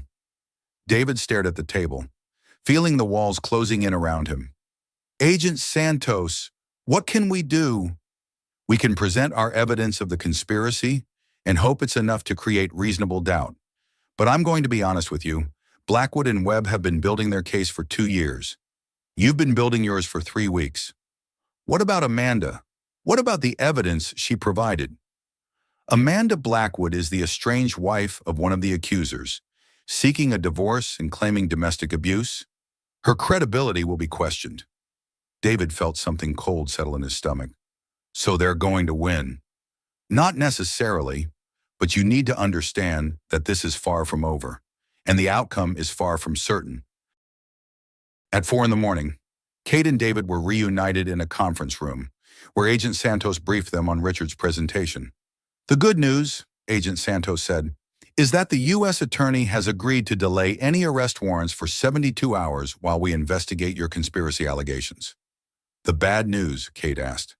The bad news is that Richard's case is solid, even if we can prove that some of his evidence was obtained illegally. Enough of it appears to be legitimate that charges could still be filed. David reached for Kate's hand under the table. What happens in 72 hours? Either we find enough evidence to support your conspiracy theory, or you'll both be arrested on federal charges. Kate was quiet for a long moment. Agent Santos, there's something I need to tell you, something that might change everything.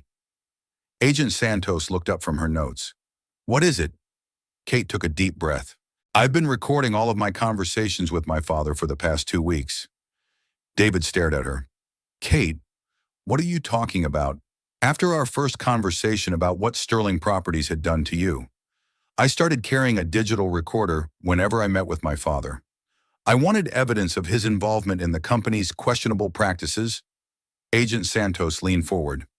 Do you have these recordings with you? Kate pulled a small digital device from her purse. Everything's on here, including a conversation from yesterday where my father admits to authorizing the Morrison & Associates acquisition and several other questionable deals. David felt a surge of hope.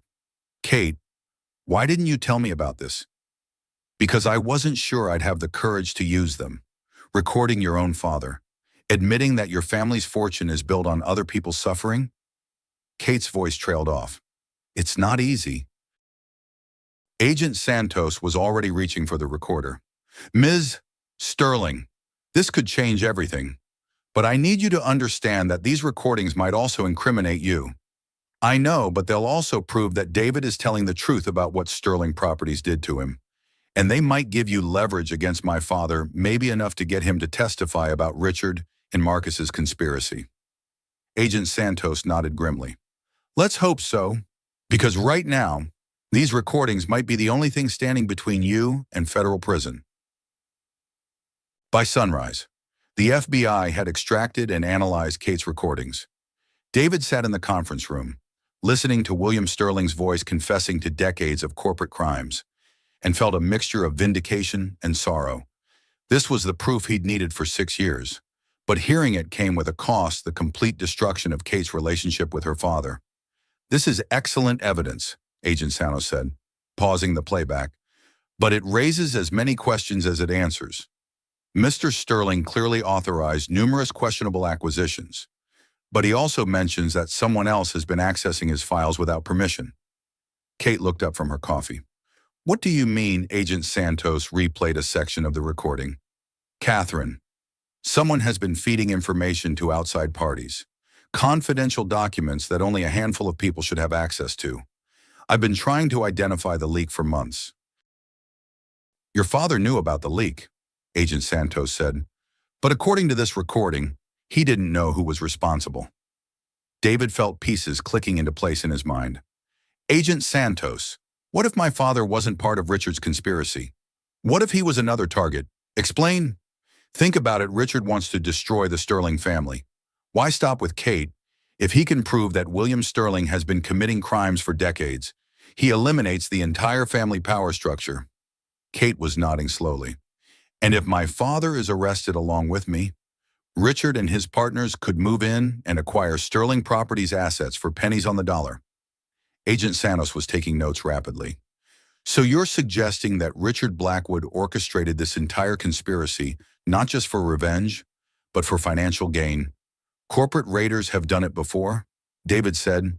Manufacture or expose criminal activity in a target company, force a fire sale of assets, then move in and acquire everything at below market prices. But that would require inside help, Agent Santos pointed out. Someone with access to Sterling Properties' internal files. Kate's phone buzzed with a text message. She glanced at it and went pale. What is it? David asked. Kate held up her phone. The message was from an unknown number. Your father's about to be arrested. If you want to save him, meet me at the parking garage on level B3. Come alone. JJ, David said. Janet Morrison. Agent Santos was already on her radio, calling for backup units. Miss Anna Sterling, you are not going to that parking garage. But if she has information that could save my father, it's a trap, David said firmly. Kate, think about it. Janet has been feeding information to Richard for months. Why would she help you now? Kate's phone buzzed again. Your father doesn't know about my arrangement with Richard, but he's about to find out when the FBI presents their evidence. If you want to protect him, you'll come. Now. Agent Santos finished her radio call. Ms. Sterling, we're going to handle this. Our agents will intercept Janet Morrison and... No. Kate stood up, her voice firm. If Janet is willing to talk, if she has information that could help my father, I need to hear it. Kate, it's too dangerous, David protested. Kate turned to him, her eyes bright with determination. David, 6 years ago, you lost everything because you trusted the wrong person. Today, I'm choosing to trust the right person. I'm trusting you to keep me safe. David stared at her. What are you saying? I'm saying that we go to that parking garage together, but we do it smart, with FBI backup, with a plan. Kate looked at Agent Santos. Can your people position themselves without being seen? Agent Santos was quiet for a moment. It's risky, but if Janet Morrison really does have information that could break this case open, then we have to try, Kate said.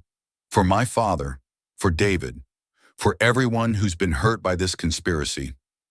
David felt that familiar surge of admiration for Kate's courage, tempered by terror at the thought of losing her. If we do this, we do it my way. No heroics, no unnecessary risks. At the first sign of trouble, we're out of there. Kate nodded. Agreed. Agent Santos sighed. I'm going to regret this, but okay, here's what we're going to do. 20 minutes later, Kate and David walked hand in hand through the nearly empty parking garage beneath Sterling Tower. It was just after 7 in the morning, and the building was mostly deserted except for early arriving executives and maintenance staff. They found Janet Morrison waiting by Kate's reserved parking space, looking haggard and desperate. She was clutching a briefcase and constantly looking over her shoulder, like a woman who knew she was being hunted. Kate, Janet said as they approached, thank God you came. We don't have much time. Janet, what's going on? Why did you ask me to meet you here? Janet's laugh was bitter. Because in about 30 minutes, FBI agents are going to arrest your father, and because I'm the reason they have enough evidence to do it. Kate felt David tense beside her. What do you mean? I mean, I've been selling Sterling Properties secrets to Richard Blackwood for the past 18 months. Janet's voice cracked. My divorce, my custody battle, I needed money, and Richard offered me a way to get it. How much? David asked quietly. $250,000. Enough to pay my lawyers and keep my children. Janet wiped her eyes. I know how that sounds. I know what you must think of me. Kate's voice was surprisingly gentle. Janet, why are you telling us this now? Because I just found out what Richard really intends to do with the information I gave him. It's not just about exposing crimes, it's about destroying your entire family and taking over Sterling Properties. Janet opened her briefcase and pulled out a thick folder. These are copies of all the documents I provided to Richard, along with records of all the payments he made to me. Everything you need to prove that he's been building his case using stolen information. David stepped forward. Janet, this could exonerate Kate and her father. Why would you risk yourself like this? Because I have 2 daughters, and I want them to grow up knowing that their mother did the right thing when it mattered. Janet's voice was stronger now. And because what Richard is planning, it's not justice, it's revenge, and I won't be part of that anymore. Kate reached for the folder, but Janet pulled it back. There's a condition, Janet said. I want immunity from prosecution, and I want protection for my family. Richard has made it clear what happens to people who cross him.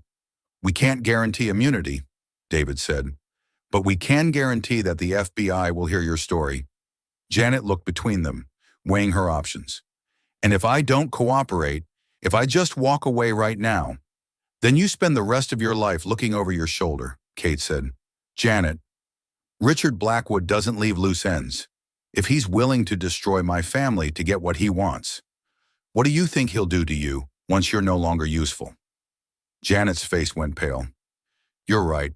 God help me. You're right. She handed Kate the folder. There's something else you need to know. Richard isn't working alone in this.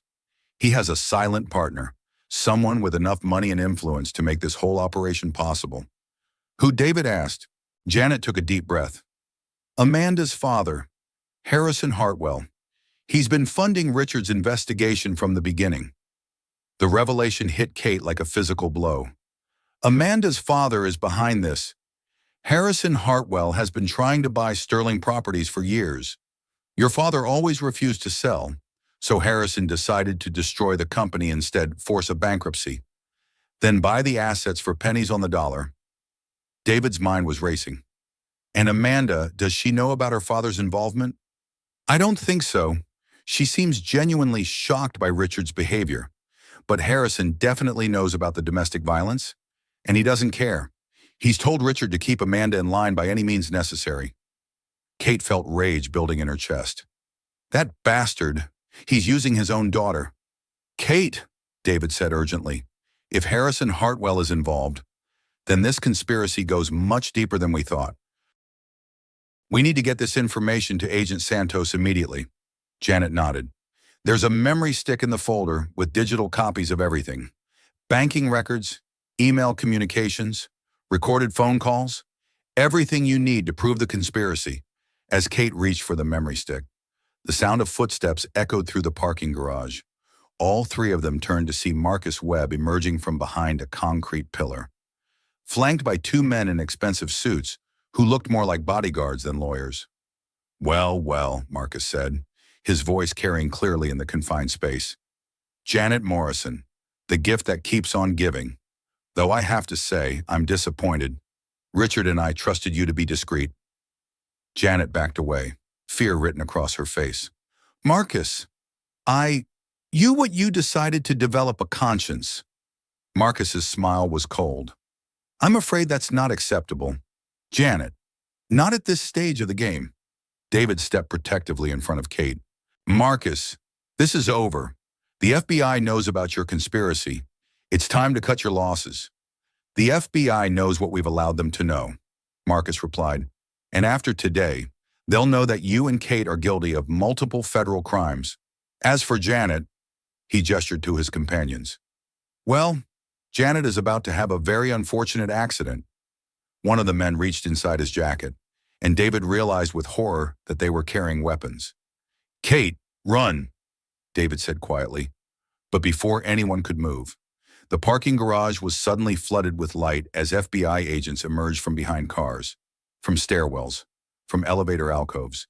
Agent Santos's voice echoed off the concrete walls. FBI, everyone on the ground. Now Marcus's face went white as he realized he'd walked into a trap. His bodyguards raised their hands, their weapons still holstered. Marcus Webb, Agent Santos called out, you're under arrest for conspiracy, extortion, and attempted intimidation of federal witnesses. As FBI agents swarmed the parking garage, David pulled Kate into his arms. Are you okay? I'm fine. But David, what about my father? What about the charges Richard is trying to file? Agent Santos approached them, looking satisfied for the first time since David had met her. Ms. Barbara Sterling, based on the evidence Janet Morrison just provided, and the admissions we just heard from Marcus Webb, I'm confident that any charges against your father will be dropped. As for Richard Blackwood, Agent Santos smiled grimly. Let's just say that Harrison Hartwell is about to have a very interesting conversation with federal investigators, and Richard is about to learn what it feels like to be betrayed by a business partner. As the FBI agents led Marcus Webb away in handcuffs, David realized that the nightmare that had begun 6 years ago was finally coming to an end. But more importantly, the future that had seemed impossible 3 weeks ago was finally beginning. Kate looked up at him, her eyes bright with tears of relief and something deeper. So, she said, what happens now? David kissed her forehead, tasting hope and possibility in the promise of 1,000 tomorrows. Now, he said, we go home to Sophie and tell her that Daddy's going to be around for a very long time. Epilogue. 6 months later, the house in Highland Park was different now, warmer, lived in, filled with the sounds of a family instead of the echoes of loneliness. David found Kate in the kitchen, making pancakes while Sophie sat at the breakfast bar, chattering about her upcoming birthday party. And then we'll have the bouncy castle, and the pony rides, and the cake shaped like a rocket ship, Sophie was saying, her eyes bright with excitement. And Mrs. Chen is going to help us make party favors that look like little stethoscopes, because I want to be a doctor who fixes hearts like mine.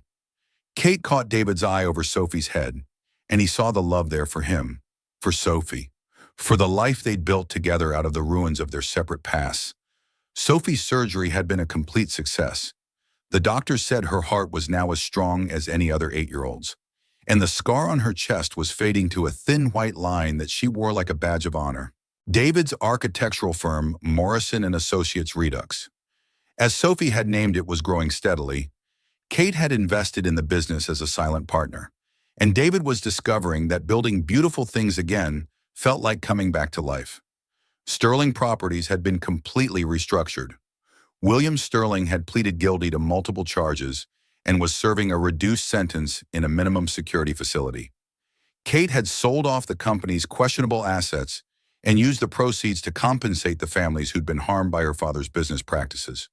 What remained was a smaller, cleaner company focused on sustainable development and community investment. Richard Blackwood was serving a 10-year sentence for conspiracy and racketeering. Harrison Hartwell had been arrested but was fighting the charges with an army of expensive lawyers. Marcus Webb had turned state's evidence in exchange for a reduced sentence and was currently in witness protection. And Amanda had divorced Richard, reclaimed her maiden name, and was using her inheritance to fund a foundation for domestic violence survivors. She and Kate had become unlikely friends, bonded by their shared experience of betrayal and their mutual determination to turn their pain into purpose. "David," Kate said, interrupting his thoughts, "your coffee's getting cold." He accepted the mug she offered, savoring the simple domestic pleasure of morning coffee with the two people he loved most in the world. "What are you thinking about?" Kate asked. "Just this, all of it." David gestured around the kitchen.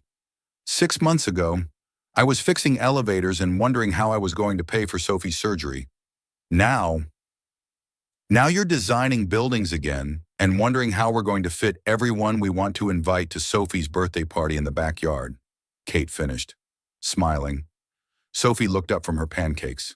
"Daddy, are you sad about before? When you didn't have money and Mommy Sarah went away?" David considered the question seriously. Sophie had been asking more questions about the past lately, trying to understand how they'd gotten from there to here.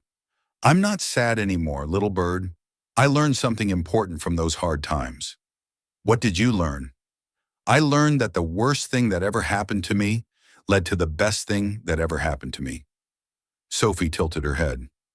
"What was the best thing?" David looked at Kate, then back at his daughter. "Meeting Kate and finding out that our family wasn't finished growing, it was just waiting for the right person to complete it." Kate's eyes filled with tears. "David." "Kate Sterling," David said, dropping to one knee beside the breakfast bar, "will you marry me?" The kitchen went completely silent. Sophie's eyes went wide. Kate stared at David as if he'd just asked her to fly to the moon. "David," Kate whispered, "are you serious?" "Dead serious. I know we've only been together for 6 months, and I know our relationship started in the most unconventional way possible. But I also know that I love you, and Sophie loves you, and you love us, and I think we could spend the rest of our lives being happy together." David pulled a small velvet box from his pocket. "This isn't the biggest diamond in Dallas, and it's not the most expensive ring money can buy. But it's real, and it's honest, and it comes with a promise that I'll never leave you, and I'll never stop fighting for our family." Kate stared at the ring, a simple solitaire that caught the morning light and threw it back in tiny rainbows. "Sophie," Kate said, not taking her eyes off David, "what do you think? Should I marry your daddy?" Sophie bounced in her chair. "Yes, yes, yes, and then you'll be my real mom, and we'll be a real family, and I can call you Mom instead of Kate." Kate laughed through her tears. "I think that sounds perfect." She held out her hand, and David slipped the ring onto her finger. It fit perfectly, as if it had been waiting her whole life to be there. "Is that a yes?" David asked. "That's a yes," Kate said, pulling him up for a kiss. "That's a yes to everything, to marriage, to family, to whatever comes next." Sophie cheered and threw herself at both of them, wrapping her arms around their waists. "We're getting married. We're getting married." As David held his daughter and his fiancée in the kitchen of their Highland Park home, sunlight streaming through the windows, and the promise of a lifetime of mornings like this stretching out before them, He thought about the conversation he'd had with Sophie 6 months ago.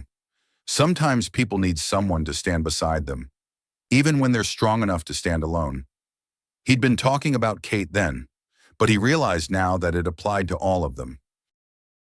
They'd all been strong enough to survive on their own, David with his determination, Kate with her resilience, Sophie with her courage, but they were better together than apart, stronger as a family than as individuals. So, Kate said, wiping her eyes, I guess we need to plan a wedding. Can we have it in the backyard? Sophie asked, with lights in the trees and flowers everywhere. We can have it wherever you want, David said, as long as Kate says yes. Kate looked around the kitchen, their home, their life together, and smiled. Actually, she said, I think the backyard sounds perfect. Simple, beautiful, and surrounded by everyone we love. Just like us, David said, kissing her again, and as they stood there making plans for their future. None of them mentioned the past, the betrayals, the conspiracies, the years of loneliness and struggle that had brought them to this moment.